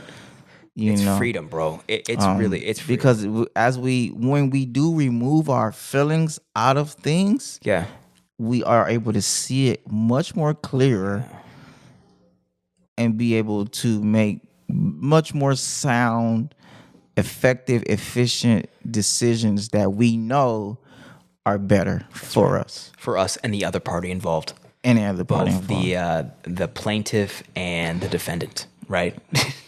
So it's incumbent upon us to communicate what good judgment looks like with our actions first and foremost, and then build systems where this philosophy is in the system, as opposed to where you buy your justice in this current system of the law right now. And then raising a generation of people where this mindset of fairness, objectivity is their mainstay, and they don't just trip on people with their emotions all the time, and then expect the judges to do the same thing. Yeah, so macros of macros. Exactly. Let's but while we're here, definitions. Let's give a definition. Let's get some definitions. Objectivity. So I wrote this one down for this purpose, but yeah, objective, not influenced by personal feelings or opinions in considering and representing facts, truths. Come on. So not influenced by personal feelings or opinions in considering and representing facts. So that's and that is definitely, I know for myself, my approach with agriculture. Yes, sir. You have an objective approach with agriculture. Yes. How so? Because when we look at the actual budgets of the USDA, yes, sir. Of the California Department of Food and Agriculture, of the overall industry, when we and the actual importance and the necessity of this on a scale of how it affects our day-to-day life and our collective community, and how we really view the equity that we aren't a part of, and then we see like we talked about last time, the infrastructure and the lack of infrastructure is something that I'm going to continue to advocate for. Yes, sir. Because I got here from being objective. That's right. I got involved in organic gardening, the actual organic gardening part, because my teacher communicated to me, Dr. Sheridan Ross, that our generation is not prepared for a crisis. No. So as we were talking about earlier, the reason that I was able to be more valuable during the crisis was because I had already prepared objectively to be prepared for a crisis. That's right. Yeah. And wasn't on purpose. It was like, I'm gonna do this just to be prepared for a crisis. But it was the understanding that this is something that is needed. It's needed. And if it is removed from us, it's easy. It's okay when everything is convenient. We could just pop up and go do everything, right? Yeah. But when it is actually removed from us and we really have to critically think about our food source. That's right. That's right. It's not fun and games no more. It's not fun and games no more. And then you want to free yourself from a people, but you don't have any land to feed yourself. You can't.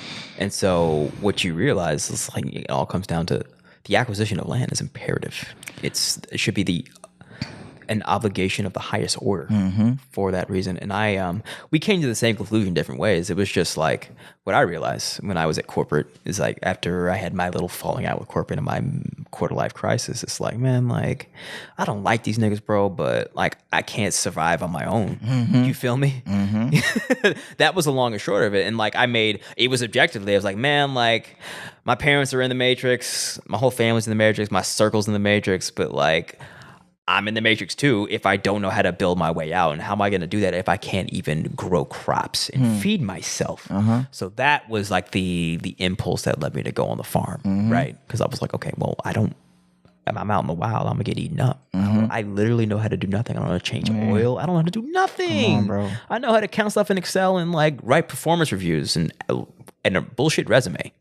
If our collective people was to really take a step back, like I said, even on my show, me and some members from the garden named BR Forum created a series called Hood and Healthy. Yes, sir. And one of the things I brought up was that if we take an assessment of the average person, can we name, and I do this with the youth that I do the workshop with as well, if you can name more sports teams than you can name more minerals in your body, bro, or more organs in your body, number one, that's not on purpose. It's not by accident, so don't feel any guilt or shame. Yeah.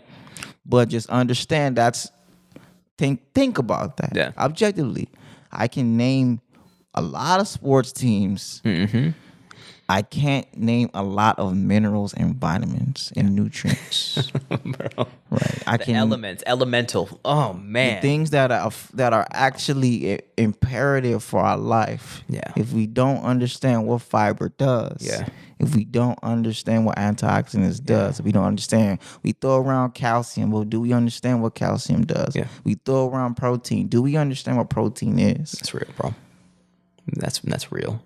And you would think that the public health office of the government is about promoting these truths. They're not. Well, obviously. But actually, no, I shouldn't say obviously, because it's not so obvious to most people because they think public health is about promoting public health. It's not. It's about population control. It's about control. It's like, okay, well, we have a whole billions of people to manage. How do we keep them in line? And how do we manage the population? Okay. And then there's many means by which they do that. And not one of these means is actually promoting healthy living lifestyles that really, at the end of the day, the long and short, that promote the lifespan of the human populace. That's not something that they want. So they want low birth rates and they want people to die off. Period. and even the outlets that are promoting it, are we being objective? Yeah. Collectively paying attention to those outlets? Yeah. Or are we collectively paying attention to the outlets that promote death, destruction, toxicity, self-sabotage? Yeah, and just low lifespan. And low lifespan. So it's like, yeah, you out the game. Okay, next. You did your service. You participated in the game of the Matrix, and you kept the status quo intact. You did your job. So. We know these networks. We see what these networks put on TV. Yes, sir. We see like you said, we see these commercials. We know what these commercials are going to tell us. Yes, sir. We see what these networks are going to tell us. We see what these networks aren't going to tell us. That's right. Are we going to continue to fund these things, infrastructures, and continue to plug into them, or are we going to take a step back? Yeah. And once again, even leads to the next one, infrastructure. You got that. Let's define infrastructure because that's an imperative thing. It's imperative. It's everything because the Matrix is the infrastructure of mainstream world. It's infrastructure. Whether it's media is the infrastructure, information, what you know, and then just like infrastructure of water is the pipelines. Same thing. It's just the infrastructure of media is information. So Anyway, infrastructure. The basic and organizational structures and facilities, e.g., buildings, roads, power supplies, needed for the operations of a society or enterprise. The basic and organizational structures and facilities, e.g., buildings, roads, power supplies, needed for the operation of a society or enterprise. Yeah. So just looking at this, buildings, roads, power supplies, I know nothing of those. So, so when I say agriculture is the foundation of civilization, agriculture is essentially working with animals, plants to be able to feed people on a massive scale. Yeah. Civilization is the macro of the micro of infrastructure, right? And that's why I said our schools, what do? They civilize you. Yes, they sir. prepare you for how to go into the civilization, That's right. into the workplace, That's right. and then to bring more infrastructure to the general population. That's right. Civilization is where everybody, and that's once again back to Tom Mary or Kemet. Kemet was a civilization. It was a collection of many cultures coming together, different backgrounds, different spiritual belief systems. That's why we have Asyr and Nebhet and different concepts, different principles and ideologies of masculine and feminine energy coming together to create a story. You said you just dropped two words. Okay. So you don't clearly Offset and Nebhet. Go ahead. Offset or ass is a feminine principle that represents a queen, represents teacher, the mother, the womb, the magic, deep meditation, going to a trance, etc. Quick example. Yeah.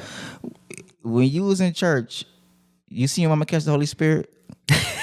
Right? You see people catch the Holy Spirit all the time. Yeah, I did. That's all set. That's something that, for the most part, predominantly mainly black women have the capacity to do that. I understand. To catch the Holy Spirit. Yes, sir. And we laugh at it and think it's a joke, but it's very real. It's their supernatural power. Understood. They can tap into the supernatural realm every Sunday. They have the capacity. That's why they go. can raise their vibration high and tap into the supernatural realm. That's why they go. That's where they go. That's why they go. And they stay there for 5 hours. Bro, but it's their superpower. And it is a superpower. Let me be very clear. I understand. If we intentionally learn how to go into a trance, we can. That's how we was able to draw that stuff. That's right. And a lot of those things were done in a trance. That's right. Where people went to sleep and they woke up and they had drew.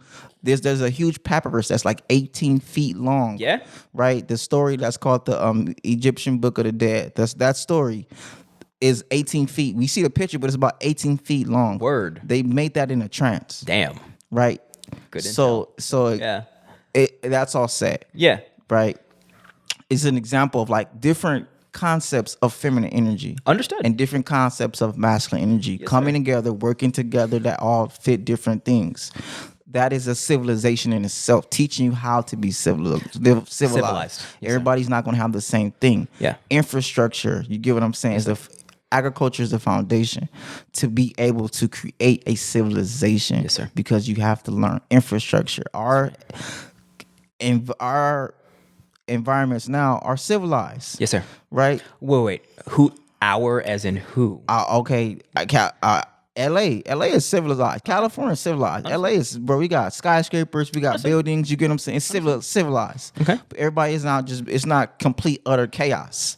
The world. Which part are we talking about? Okay. Yeah. I mean complete utter chaos. Okay, understood. You get what I'm saying? Understood. There is houses, buildings, jobs. Yeah. It's not, you feel me? It's not complete utter free fall. There is some level of structure, clarity, account. You know what I'm saying? I do. That's a civilization. It's not perfect, and of course not. But it's a civilization. Okay, I'll give you that. We have a presidency. We have a Congress. We have a Senate. Yeah, we have a republic. Yeah. Yes. As we talked, like, this is a nice system, and the United States of America is a beautiful republic of 50 states. Yes. That works absurdly well given other countries. So give credit where credit is due. The foundation is agriculture. How to do this, how to build a nation. Yes, sir. Starts from there's studies that show countries that lack the civilizations came from. I've learned this even before I started really studying this. Yes, I learned in culinary art school. Civilizations came because people don't have to worry about what to eat. Once you don't have to worry about, once you figure out that problem of how do I eat, you allow yourself to think about other things. Yeah, if you have to hunt food all day, you don't have the time to think about the stars and astrology and all of these other things. Philosophy, hell no. You don't have the time for that. You ain't doing no podcast neither. Yeah, that only came after you because you ain't got to worry about what you have to eat. That's true. Yes, sir. That is true. That's true. You get what I'm saying? Yeah. So they say, you don't have to worry about what you're going to eat. We'll just keep paying us. Keep working for us and paying us. Yeah. And you don't got to worry about what you got to eat. Guess what? You don't got to worry about building a house either. That's right. Just pay us. Just pay us. And we'll take care of that for you. Yeah. That's right. Just come work for us and pay us, and we'll take care of all these things for you. Yeah. And you look up and you're on a hamster wheel because we don't understand infrastructure and civilization. That's right, bro. At all. I want to drop a bar from Honorable Elijah Muhammad. But this is something that'll make, that'll make people, it's real. He says, I'm summarizing. Mm-hmm. Essentially, he was like, you can't really complain to white people if they're housing and feeding you. Right. I hate to be the bearer of bad news, but that's an objective viewpoint. It's like they feeding and housing you, bro, and you have no idea how to do either. So even like for real, like who's the bank that you paying your mortgage to? Yeah. Whose family are you? Because the bank is just a business. We act like a bank is some sacred thing. No, sir. It's a business. Business. Yeah. That sells things. Yeah. They sell products. Sell money. They sell money. They sell products. You know what I'm saying? So it's like a mortgage is a product. That is correct. Do we understand these are families that we are funding? That's right. That we are saying we're gonna fund you for 30 years. That's right. And then the bank is taking that, and then they're trading your interest in the bonds market, and they're making millions off of your thousands. Yeah. And then there've been whole families who've lived generations on on other people's money, and like that's where they live. So they're like, they've built their civilization. So now they just live on your back, and you don't realize this because you're in the hamster wheel playing the game that they made for you. Right? And I understand it. And like I said, it's no judgment. It's being objective and consciously not going down the same path. It's not these are not hidden secrets. It's like, banking and finance runs this world. Runs the world, bro. This country is in debt to the Federal Reserve, and we are the human populace is the collateral in that debt obligation. We are the stock market. Yeah, for real, man. So they don't hide this. They don't hide the fact that in was it 1913 Jekyll Island, where the bankers got together and decided okay, we're gonna create a panic and then finance this country, get us off the gold standard, and just print money and control people. But you're gonna give them paper notes. Yeah, paper notes. Yeah, it's not. These are truths. These are, and they don't hide it. These same people, they just control what you know, how you know it, and the distribution channels of information. And so you're on there. They created the matrix and your education, by the way. Rockefeller, yeah, bro, they're straight up. They control what you know because they understand if they control the diameter of your knowledge, they control the circumference of your activity. So okay, well, clearly they could know our history if they just open up a damn book. So let's just keep them at this level, give them enough entertainment and distraction, so where they don't even need to look up and see what's really going on. And then also if you do look up and see what's going on, most people make the calculation, I ain't gonna build something new. That's just how it is. That's how it is. and even this thought just popped in my mind. Yeah. Because even if we don't necessarily ourselves get the land, there's things called commodities. That's right. Bonds, ETFs, where we can invest into agriculture. That is true. Very true. Yeah. You feel me? Yeah. We can we can look up the best agricultural companies and look at their portfolios and look at their their quarterlies and their annualities and say, hey, I'm going to put some money into this farm. That's right. I might not have the space to grow all that, but we can invest into it. Yes, we can. We can invest into the development of agriculture. We can play a part in it. That's right.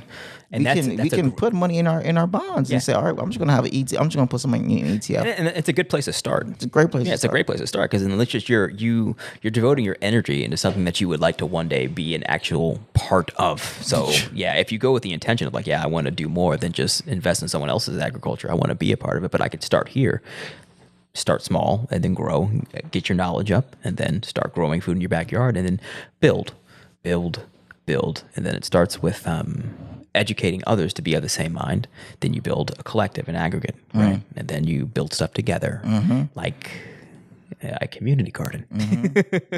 Then you meet a brother who does food distribution, and then we got us a business. The wheels get to clicking. The ideas get to clicking. Yes, sir. Yeah. And things just get to clicking because that's infrastructure. That's right. Where it's like, hey, how can we all pull our things together? How can we all pull this together to make something effective and efficient? That's right, bro. And that we own and operate. That's right. And then the only variable is to get to that point, to answer those questions, is work. It's work. And not only is it work, it's a lot of work, because if you want a civilization, you have to duplicate everything that a civilization needs. So power lines, like we said in the definition, do you know how to make a dam if that's what your civilization wants? These are all the foundational building blocks of civilization. So are you willing?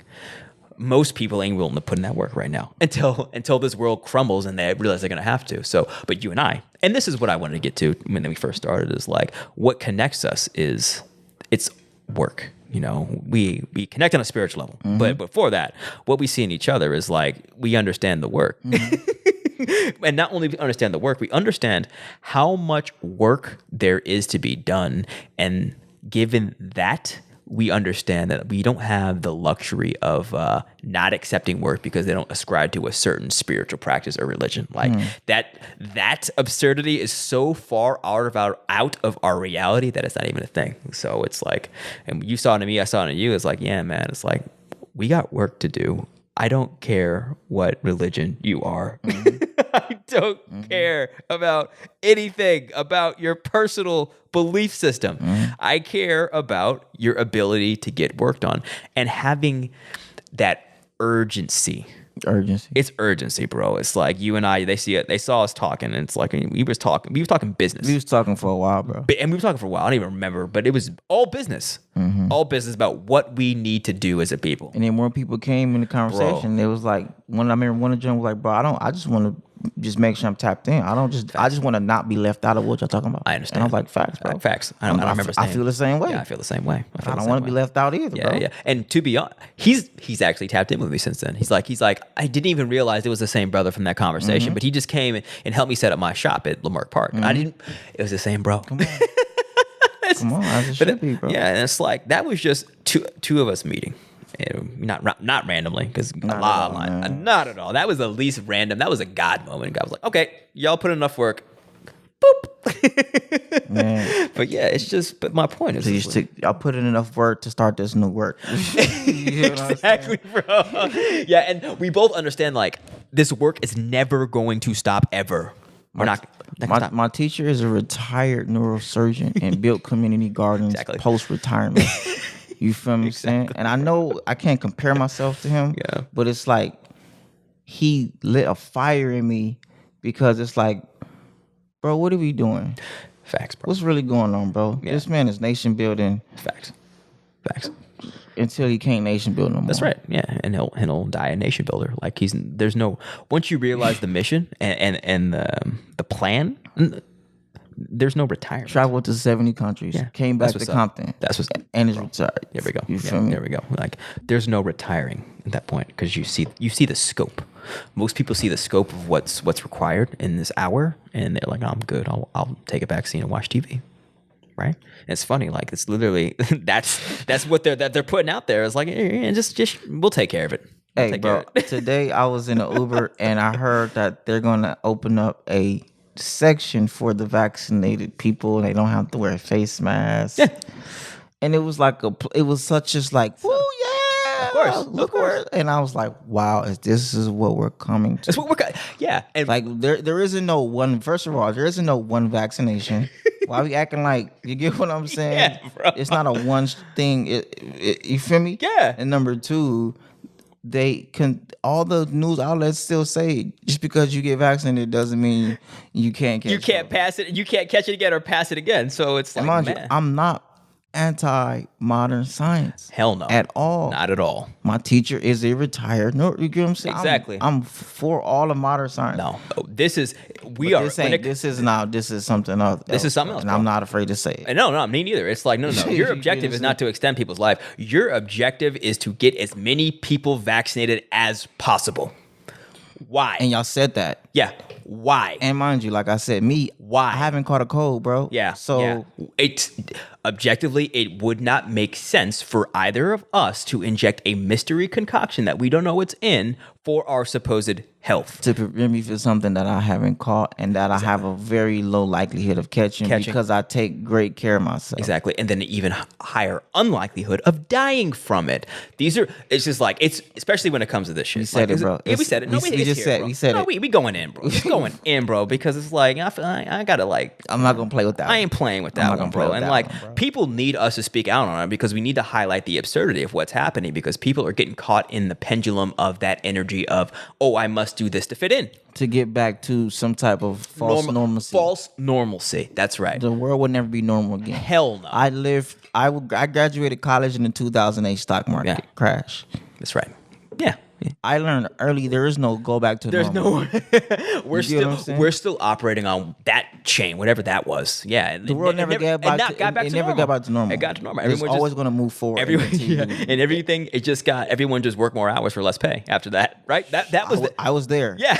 You get what I'm saying? I do. And I had to realize that I can't keep doing this. Yeah. I can't keep playing this game. People just what that crisis was just people just ran faster on their hamster wheel. I can't just work 2 jobs forever. They realized how much more they could squeeze out of people. I was working 2 jobs and running a business and learning how to grow food.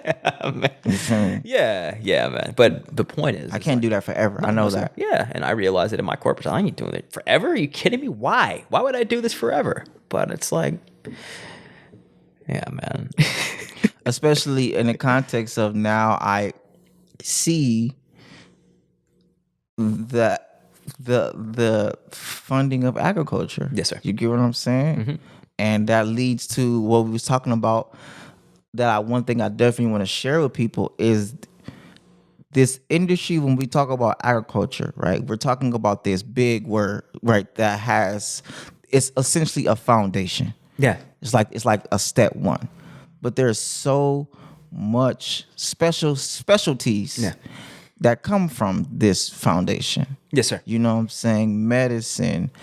You can specialize in vegetables, specialize in plants, specialize in flowers, specialize in insects, specialize in soil, specialize in the weather, meteorology. Yeah. There's so many different ways where you can slice this, you know what I'm saying? Yeah. You can be the one that just work with the animals. You can be the one that just work with the bees. You can be the one that just works with the mushrooms. That's right, bro. You get what I'm saying? Where it's like, hey, there's a big table here that we can come to this big table and we could take a slice out of this big table. That's right, bro. And this big table is readily available for us. That's right. And most of us aren't a part of this big table. No, we're part of the hamster wheel of the matrix, right? And okay, let's be real. Let's look at it from others' point of view who haven't actually got their hands dirty. Mm-hmm. So I think the takeaway from this conversation is like, listen, we're speaking all of what we're saying, these truths of what we're saying, based on the fact that both of us have gotten back to the land and have actually been physical with Mother Nature, Definitely. right? So if you don't share any of our sentiments, I would just suggest maybe, try getting your hands dirty. That could be a step, right? Yeah. You know what I mean? Because that'll give you, it is going back to the land that gave us both.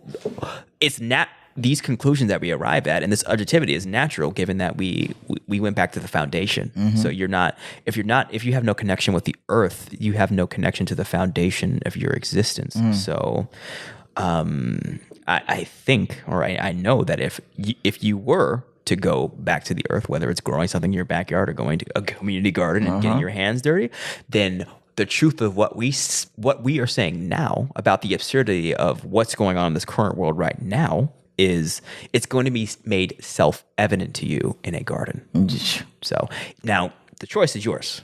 If you want to live the lie, then by all means take your vaccine, watch TV, and shut. Do you? I ain't gonna. Yeah, do you? I'm not gonna stop you, bro. I understand. I understand. Objectively, I understand. I understand. I do. Yeah, like I truly do. The homie in the Matrix is like, fuck y'all niggas, bro. I'm taking the pill. I'm going back in. Take the pill. I'm going back in. Take it. Take the pill. Take it. I'm not going to be condescending or judge you. That's real. But just don't pretend like you didn't do what you just did. Facts, you get what bro. I'm saying? Like, facts, bro. Facts. This isn't nothing to like. This is. Some people, it's like, oh, it's not a big deal. I took it and I'm good. Nothing happened. Great. Some people, it's like, I took it and I got severe side effects. Or I took one of them, not it. You must even be clear. There's no it. There's no one. There's no solution. There's multiple corporations that have multiple different. Yeah. You feel me? Yes, sir. So, you feel me? Go for it. Do it. Yeah. I mean, do what you want. But I've seen, and I've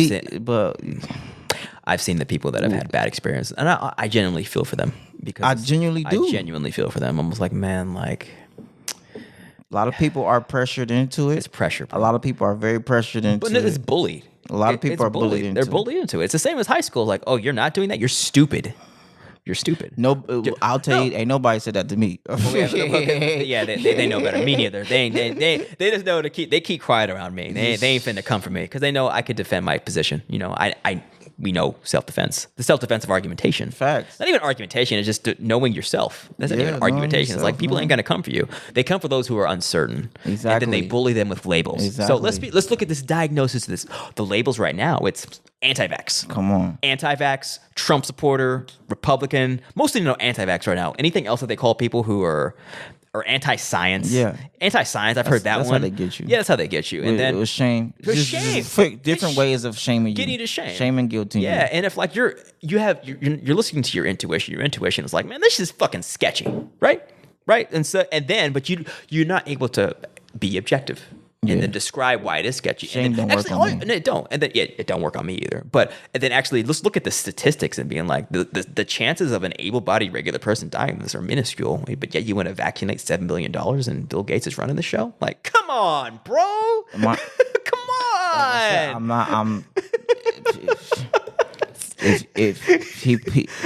I've learned, man, the masses of people are going to be the masses of people. Facts, bro.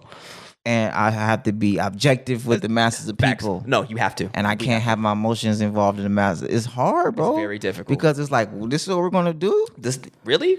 And it's like, all right, yeah, okay. Actually, yeah, this is what we're going to do. Okay, cool. Yeah. Let me accept that. No. It's like let me redirect my energy. Yeah. Redirect your energy, but it's like, why would you get on a runaway train? Right? Yeah. Cliff, like it's literally what it is. It is. There's no end to the conversation. There's no end. It's a pendulum of energy. And people who don't understand pendulums of energy, they just get caught up in the pendulum because everyone else is doing it. While those of us who have been lucky to just be aware of the nature of the matrix are just like, y'all go ahead and do that. But don't even start with that bullshit of forcing. And that's where it's going right now. That's where it's going. That's it's here. That's what's here. And I'm glad you brought up that example. And then incentivizing it is the slippery slope. You could travel without a mask, or you could travel if you have a vaccine. Countries have already shut off travel to if you're not vaccinated. And then, fine. Yeah, exactly. I guess I'm staying put. I guess I'm not going there. That's right. It's not, bro. It's like, objectively, nothing is worth that risk. No. In all honesty. No, nothing. No. Hell no. And like I said, we're speaking from our point of view, and there's no judgment on those who choose otherwise, because like we said, we have no objections. And let's be real, like you got people like Obama who are banging for this. So let's be objective. Like you're going to tell me like someone's going to listen to me over Obama? But that goes back to that TV, and that goes back to this, once again, the romanticization of people. And it's like, you don't know Obama. No, you don't. You know what I'm saying? No, you don't. Stop acting like you know these people. No, you don't. Stop acting like you know these celebrities. These celebrities, just because people are in front of you all the time, it doesn't make them credible sources. No, it don't. And mind you, I'm not I'm not anti-modern science, bro. I'm not anti-vaccines. I'm anti what we are watching. Yes, sir. Which is yeah. Let's play guinea pig. Let's play. They're even calling it. They call it an experiment. And let's push it. And there's no accountability, and there's no accountability on anybody's part because it's coming from corporations. That's right. You get what I'm saying? Not only from corporations, but also so corporations, you have the phenomenon, a diffused responsibility, where nobody feels responsible because nobody's responsible for nothing, bro. Exactly. Then what are we doing? Exactly. That's my thing. But I'm saying, so within the structure of the corporation, there's no responsibility because of the diffusion of it. But then also, you literally cannot sue these corporations if something goes wrong with the vaccine, because they passed a law that shields them that gives them immunity from side effects of their vaccines. So it's like that's a slippery. It's a very slippery slope. And then given that you're going to inject something from someone that you don't know what's in it, from someone that can't be held accountable for their faulty product, bro. And mind you, what we are offering to counter it, what we are talking about is growing your own food, being out in the sun, being physically fit, growing your own herbs. Yes, sir. You get what I'm saying? Let's be clear. Like what we're not just saying don't do that. It. We're saying, hey, there's a whole other foundation of many alternatives that come from a thought pattern on this side. Which is when you get your hands in the dirt, you actually get minerals in you. Mm-hmm. When you eat food from the dirt, you actually get minerals and vitamins in you. Mm-hmm. We only take in multivitamins because our vegetables don't have vitamins in them. That's right. We can grow our own herbs. That's right. You get what I'm saying? Sir. We can we can do the contrast, and we can definitely do the contrast to it. That's right. You get what I'm saying? We are. We're practicing what we preach, and then we also demonstrating that that it works. And being in the sun all day while you working is extremely beneficial. It's a reason that they keep us in school from 9 to 5 and naturally get us to work 9 to 5 naturally get us to not be in the natural sunlight. Keep your black ass inside. For real. Not get those vitamins. That's right. Be malnourished. Yeah. Yeah, man. You feel me? Like you said, it's like you said, the whole part of like, okay, well, get the vaccine and watch TV all day and stay in the house. Stay in the house. Don't.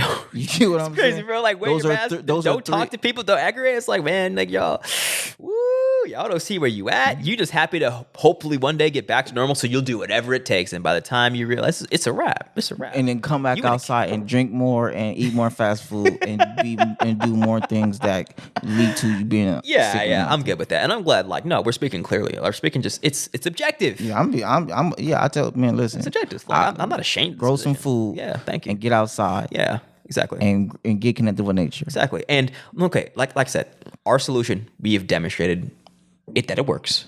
But also, it has worked for us because we both have had our own issues. And then going back to land, look at us now. You're going to tell us that we're wrong? I ain't catch a cold. Yeah, bro, we don't get... There we go. That's the most objective analysis. We don't... Not even a cold. I don't get Not colds, bro. even a cold, bro. Like, there are times when, like, okay, I feel like, okay, there's something probably in it. But then, like, the next day I wake up, I have a good sleep, and I'm like, oh, it's a wrap. I ain't got nothing. Ain't tingling. I got essential oils for it. Yeah, right?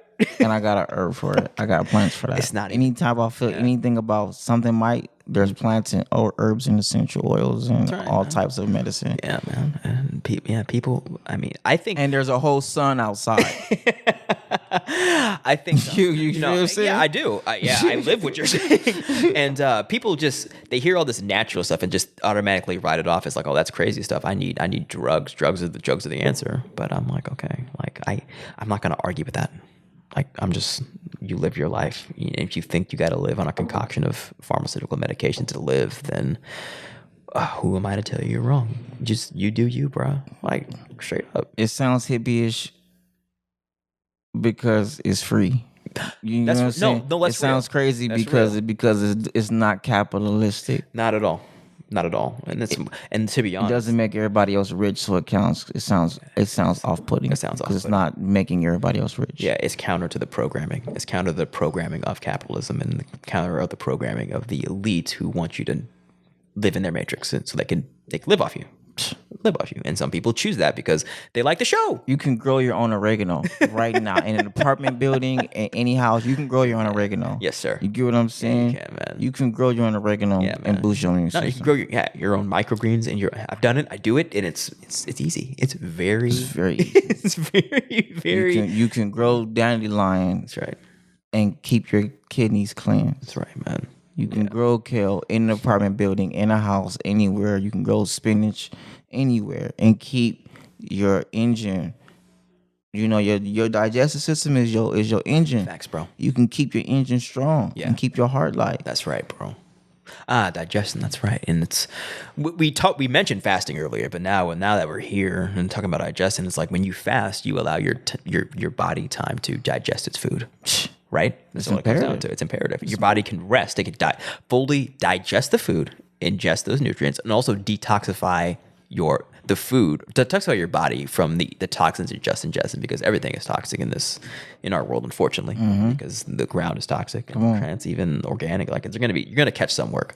And you got processed foods. You can still eat processed foods and fast, and it'll be benefiting. There's nothing wrong with fasting. So extended periods of time of not eating. So I'm very specific when I eat one meal a day. So I eat at 4 p.m. That's when except right now during Ramadan, I eat after sundown. But most of the day, I eat at 4 p.m. one solid square meal a day. And that gives my body 24 hours to digest the food. And ever since I made that choice, that is when I was like, okay, everything I was taught is a fucking lie. It's like I stopped getting as sick. Now I don't get sick anymore, but when I first just started doing fasting, I started glowing, my skin felt better, and I didn't get as sick. Got a little sick sometimes, but now it's like, now that I'm intermittent, I do one meal a day, and no meat, and I eat only foods that my body likes, so mostly a lot of beans, grains, vegetable smoothies. I eat that, and I feel great, and I don't get sick. So my point is what I am doing is working for my benefit. It works, bro. It works. So why would I? We wanna lean away from it, but we gotta lean in with it, bro. It definitely works. We can't cap. We can't cap. Eating organic vegetables that you grow yourself, having a primarily plant-based life. Yeah. It works. Yeah. Now, of course, once again, and on the back end, there are things put in place to assist you. I have multiple books to help people get started. You get what I'm saying? Yes, and sir. all the books are things I've learned. That I have learned for myself to help me get started. No. And to literally, we have a whole plant-based catering company. That's right, bro.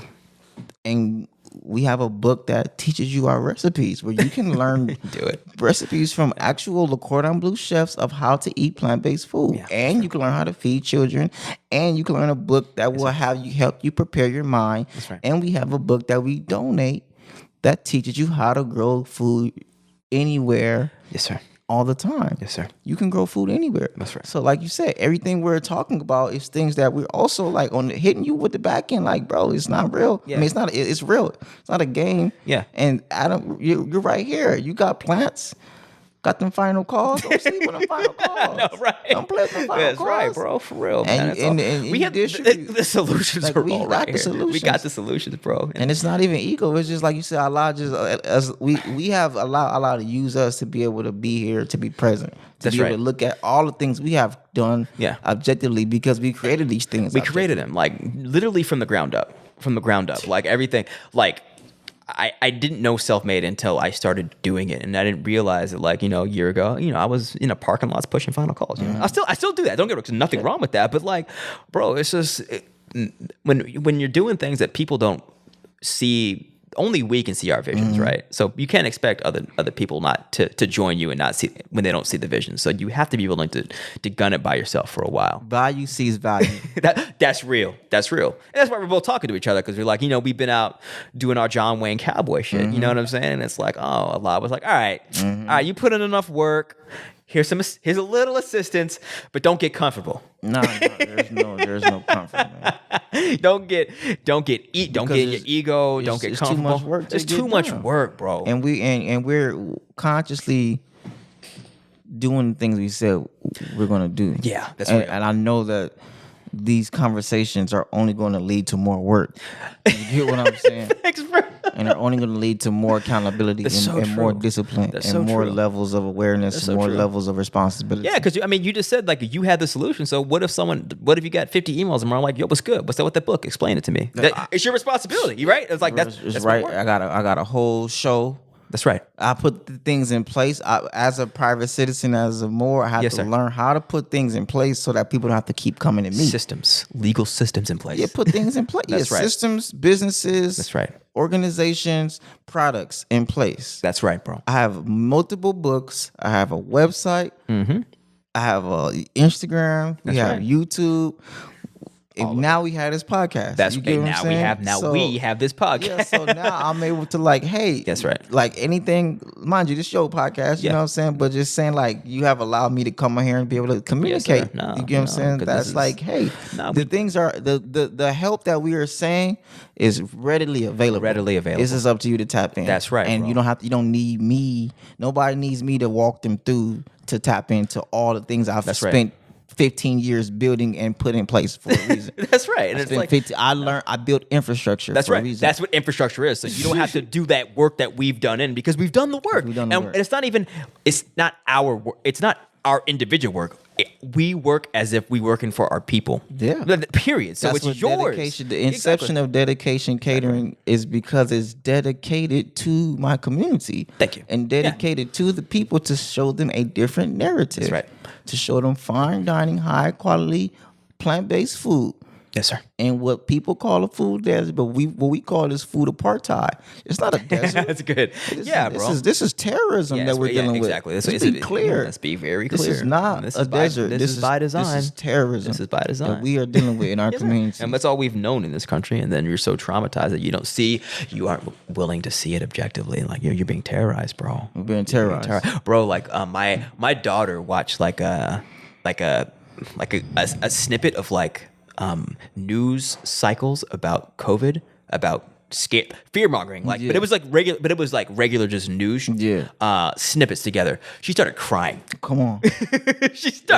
She was absolute, and I saw it. I was like, oh yeah, that's that bullshit. But she was legitimately in tears and screaming and crying and saying, "Get me out of here." And mind you, that inner child is in us, as we see what was happening. That inner child is still very much present in us. That's right. A lot of people are really scared. They're really scared, and they don't realize that they're being literally manipulated by the news. Like you allow because they're not prepared. Most people we're seeing they're not prepared. Yeah, bro. For any of this. That's right. Because agriculture. That's real. They have no connection to agriculture, so they know that whatever funds the news funds their food. So it's like they have to view it as God. And mind you, a lot of farmers weren't prepared either. But fortunately, there's some of us farmers who already approached it holistically. Yeah. Like you said, people see me, they don't see a farmer. They don't think about somebody who grows food. No. They don't view me as somebody who knows about, I can walk in the garden. I can tell you what every plant is. Essentially. Yeah, exactly. You know what I'm saying? But it's like this is something that's necessary. This goes beyond how I feel. Yeah. This is something that's imperative for our survival. Yeah, exactly. And it's our duty to just voice that. If you want to survive in these coming 10, 20 years, you're going to have some sort of connection to the land. Period. And this is not even is it a warning? I guess it's just an announcement. It's like that time is now. And Allah is using us to get that message out, and a confirmation for those who have felt that tug. Yeah, you're right. And I think a lot of people during the pandemic they have felt that tug. Yeah, and don't get it twisted. A lot of people are turning to alternative medicine and natural stuff. It's here, here. Of all colors. Like I've seen a lot of it. So it's like our objective is just keep that energy going in that direction, and then don't submit to the pendulum in the other direction, which is fear. Yeah, this thing what they call the jab. This jab it's going beyond it's going beyond color lines. It's going beyond cultures. It's going beyond ideology. It's going beyond religion. It's going beyond how you feel. It's going beyond all of that. That's right. And being objective is like there's something at play here. That's right. And we have to be prepared on this side too. If we say we're going to be the ones who says, okay, you know what? Because I've had conversations about it. Because some people like, okay, well, what if you find one that's like, but it's like I know. I don't find need a vaccine or jab. a jab that's like, okay, you know what it is, and That's real. That's very real. That's real. I just also know, once again, I don't need it. Yeah, so that's why I'm not here to tell you what to do. I just know me, bro. I don't need it. I don't need it. I don't need it. I don't need it. You get what I'm saying? I feel you. I don't need it. Okay, that's a very good what if scenario. What if there's one you knew and it was proven safe? Would you still do it? And the answer for both of us would be no, because we don't need it. I don't need it. We're healthy. I don't need it because I have all these other things in place. We have systems to not need it. You get what I'm saying? We have internal, external systems in place to alleviate us of the burden of external solutions. And I have a library as well. Yeah. I study. Yeah. I learn. You and I both. I know what to do. Yeah. I'm not just winging it. No, sir. You know what I'm saying? Sir. Let me be clear. No, sir. I'm not out here just popping shit and talking shit.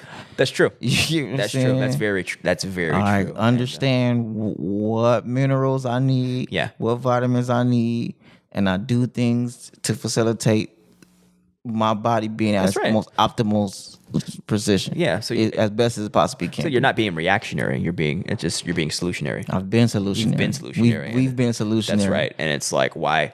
If my solution's working for me, why would I change the game? Right. Period. So, but like I said, that is not a judgment on anyone else's choices. Everyone is free to make their own choices. But what I can say is that your choices should be free from the compulsion of other people. So it should be free from other people bullying you into what they think is right for you. I will say that. I'll say this. If you, I feel you. I'm with you. 100% solidarity, alignment, agreement with you. Mm-hmm. And I will to add to it, for those who say, okay, what is the contrary?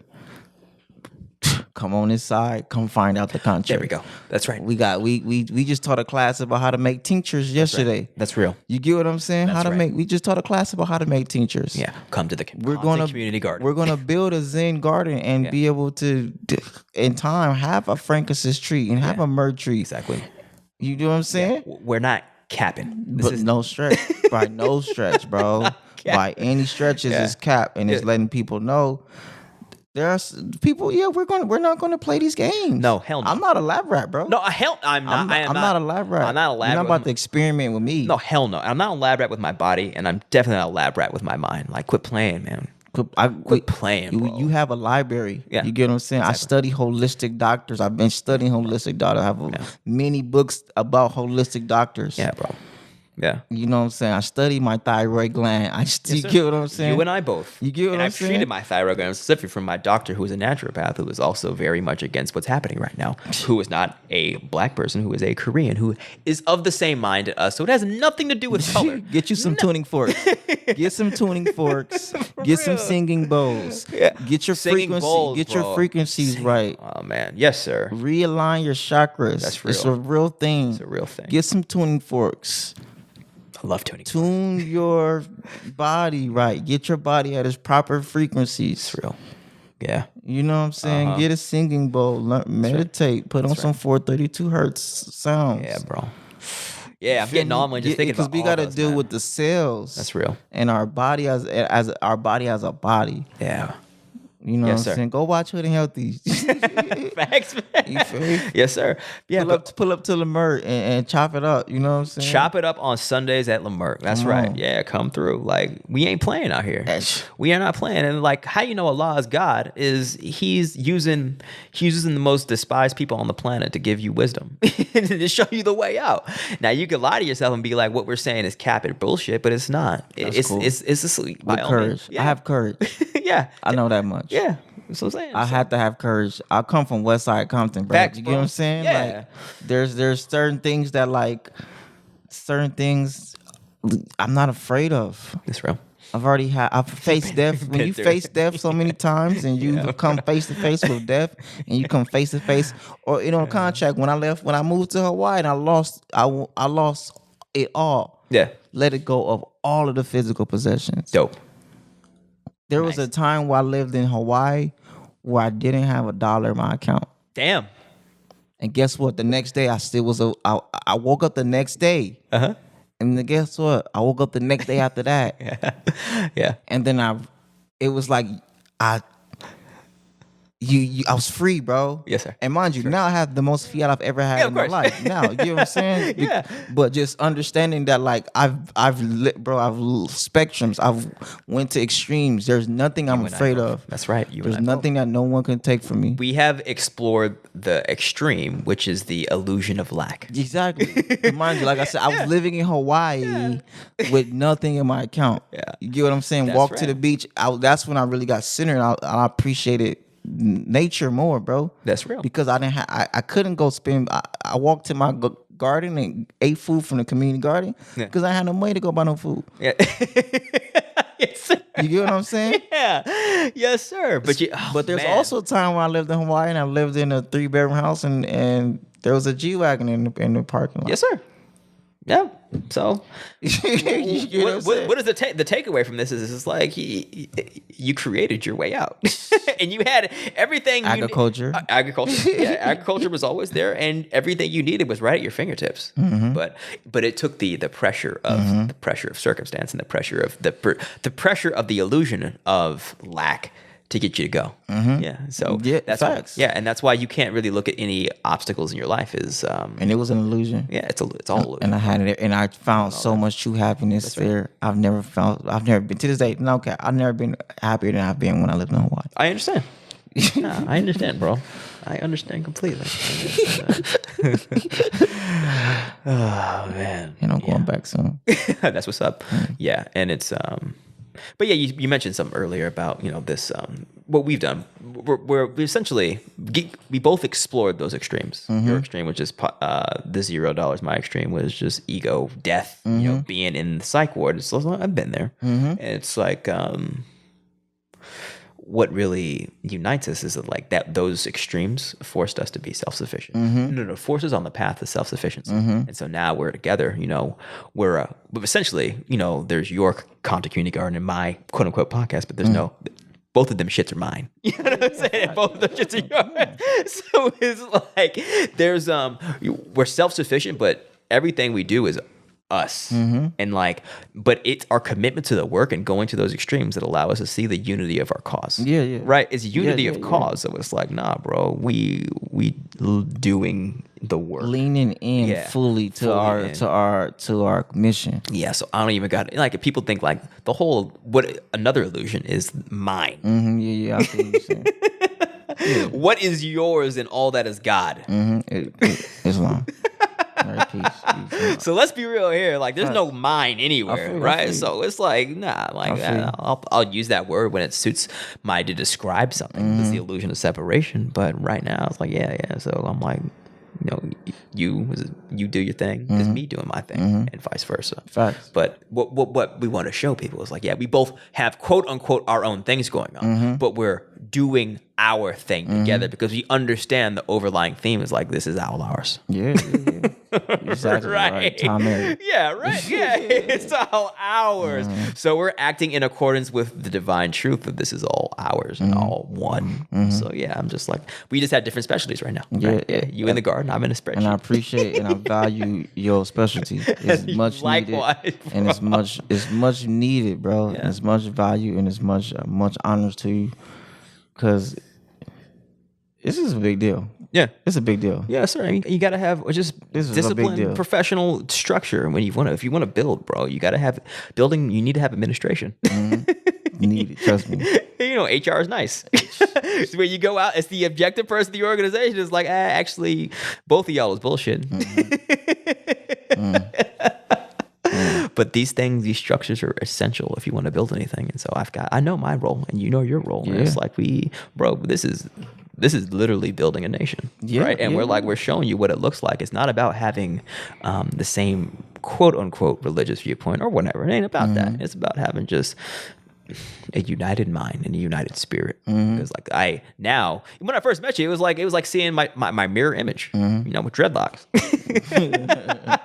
Yeah, man. Yeah, right. And our religions are just different cousins, man. It's like saying, it's like if you neighbors and it's like, well, you live in a house, I live in this house. It's like we live on the same street. We live on the same street, bro.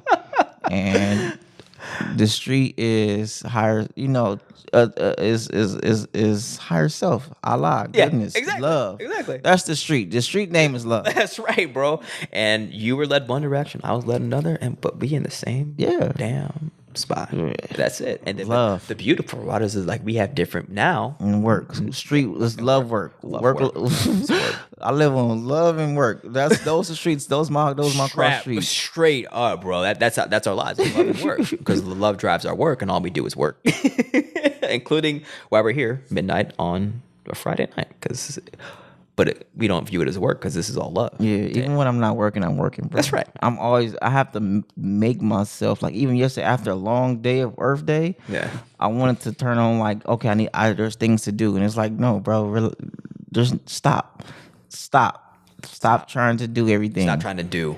That's real. And be present. That's right. And I'm still working on it because I work, bro. People know me. I work too hard, bro. That's right, yeah. And I can be a stickler. I can be the guy who's like, y'all not working hard enough right now.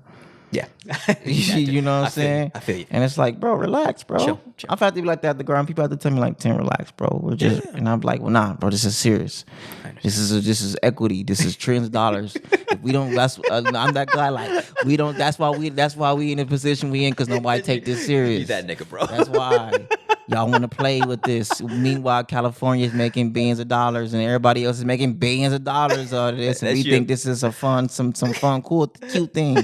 This is philanthropy. You feel me? This is philanthropy to us, and after school is special to us. Meanwhile, everybody else making billions of dollars. Facts, man. So what's up? Good points. And feeding us. We want to be cute, and then still got to go to the grocery store and buy food from them. And still gotta wait and lay long lines and let them disrespect us in our communities. All true. You get what I'm saying? True. Yes, sir. You go into 7-Eleven, they talk to you like Bobby in 7-Eleven, like, why you talking to me like I'm a thug, like I'm a criminal, bro? You in my hood. The way they treat us in the hood, bro, it's absurd. It's absurd. Disrespect. Why you disrespecting me and my? This is my whole neighborhood, bro. But then it's like. You right, bro. Who y'all? I got it. Why am I in here? In the first, why am I in here? What am I doing? Why you giving these niggas your money, bro? You feel me? But it's like every street. Yeah, I understand. So it's like we can keep playing and keep acting like this and keep like we talked about last week. Keep signing our children up and sign our young men up to go. We can keep signing our men up to go.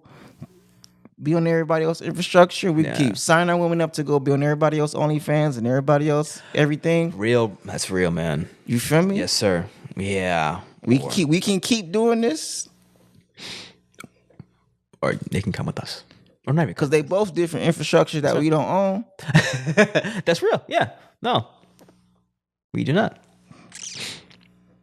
And you feel me? Oh yeah. Or we can come together as a community and build and feed ourselves and get the money that comes with feeding ourselves. I guess there's a lot of money involved too. That's right.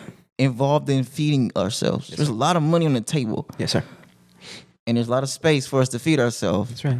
And we need the food. That's right. And then the only thing separating us from that is the work required. That's it. So, are you willing to put in the work? But I will say that there's going to be a time, and that time is now, where you're going to be forced to make that choice, or you will just go to the wayside. And those of us who are left standing will be building the kingdom. We're already building it. We're building it right now. Because I'm trying to get the youth, man. Yeah, people want to play. Y'all want to play with, or y'all go ahead and play over there. I'm going to keep tapping in with these young people because I don't want them to have to turn into us. Exactly. No, exactly. And then their calculation is like, y'all don't know what's going on. Y'all crazy. Y'all don't know what's going on. Why would I follow you? Y'all put your boy Trump in? Like, that don't make no sense. I put them in. That's subjective, too. That's not even no judgment against people who vote. Like, nah, I'm not even going to get into politics. But I'm like, you think children see that and be like, you niggas is normal? This is what y'all wanted to be a representative. Y'all got it, bro. Objectively, y'all got it. But once again, it's like, I always equated politics to Star Wars. You seen Star Wars, right? Of course. I always equate politics to Star Wars, bro. Because they're all the Sith, You know what I'm saying? Sith, Whether you know it's the Sith or whether you acknowledge it's the Sith or however you feel about the Sith, it's the Sith. Yes, sir. And you think anytime you thought it wasn't the Sith, guess what? It was the Sith, bro. Yeah. Yeah. It was the people who you have no idea. People who 5 steps ahead of you they already did it. They already did it. And the plan was in motion way before you even knew there was a. Before you even could conceive that a plan in that realm even could exist. Palpatine was there day one, bro, and he was there at the end. He was there at the end when he thought he wasn't there. He was there, and he was there smiling and giggling, and he was in everybody else's face being big cool. Yeah. And then you feel me? I love Star Wars. I love Star Wars, bro. It's game, man. It's the meta nature too. Yes, it is. It's definitely the meta nature. Yeah, there's nothing but wisdom in that. They telling you what you're capable of. Is like, how do you want to apply the Force? You know Sith is Seth, Jed is Jedi, Jed is Asyr. Oh, word. Yes, sir. And it's our day-to-day society. Yeah. Yeah. Because even the people who act like they're the good guys is delusional. That's right. And living in a make-believe world. Yeah. And the people who's the bad guys is insane and power hungry and ultimately self-destructive. Yeah. Yeah. And it's all about we gotta stay right in that middle. Yes, can't sir. be too much of these good guys and can't be too much of the self-serving. That's right. Like people know me. I'm not always the good guy. I'm not. I have to let people know I'm not your buddy, bro. I'm not your friend. I'm not your buddy. Don't think because I'm cool that we're friends. It's work to be done. It's work, bro. You get what I'm saying? And it's like, I think our relationship, we're colleagues, bro. No, that's what it's like. It's like we're like good colleagues because we're so committed to the work. It's like we ain't got time to be. I love you. I'm gonna twist it, but it's like we don't got time to be friends. You be excited about the work, bro. Yeah. And that's what it is. That's what it is. It's like, we're friendly, but it's like we workers, we laborers. It's the work. We building the damn kingdom, bro. Like that's our job. That's our job. It's an honor. It's a duty. It's a duty and an honor. Yeah, man. Yeah, and it's like, this is the podcast where we're gonna bring you on if you about that. You about the work, bro. It's people doing the work. Yeah, there is. You know what I'm saying? And shout out to the people doing the work. Hell yeah. Shout out to the nation builders. Yes, right. Of all colors, bro. It's like it's a nation of Shout out to the BWO. Yes, you know what I'm saying? Yes, sir. The workers are getting done. They work, man. Them dudes work. Bro, they work. They work. I don't really say people like that. Like, I'd like to think I work harder than most people. But I see them and I'm like, damn, bro. That's work. They work. It's work. But, I could one up them. You feel me? Like, I'm not. Facts. It's just like you said, I just knows people like, and I surround myself with people like we work, bro. My bro Ty, the president who listens to Divine Innovation, work. That's what's professor, father. You feel me? Community garden builder. That's right, bro. You feel me? Ain't no. I go spend a week over there at Ty. He got his whole day prepared, planned out. Facts. He got the work done before the kids wake up. Yes, sir. Yes, sir. You know what I'm saying? Hell yeah, bro. Hell yeah. Work been done already, bro. Yeah, that's right, bro. Breakfast ready for the kids. Yes, sir. Yes, right, bro. You feel me? But speaking of like farming and teaching, it's like, bro, one thing has taught me is like he holds farmers and teachers in the highest regard, no matter what color you are, bro. Like you don't be playing around with those occupations. Don't be building a civilization where you don't respect agriculture and teaching the youth. Period. And you look at America and you look how you treat teachers and farmers, and like, good luck building that system. Good luck sustaining that civilization, bro. Hell no. I will have no part in the highest order. And law enforcement, like, you got to have law enforcement too. It's like, you got to respect these occupations. If you have no respect for these occupations, your civilization is a wrap. It's a wrap. The law enforcement, not the policy enforcement. That's right. Yes, sir. Oh, yeah. I'm a law enforcer. You get what I'm saying? Yeah, hey, you and I both. As bro. a bae. Yeah, you exactly. Get what I'm saying? Exactly. Yeah. But I'm not no policy enforcer. Yes, sir. You got a lot of policy enforcers driving around here. That's right. What I'm saying? That's real. Yeah.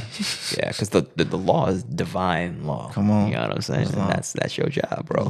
The law is universal. Yeah. Yes, sir. Yes, sir. Oh, man.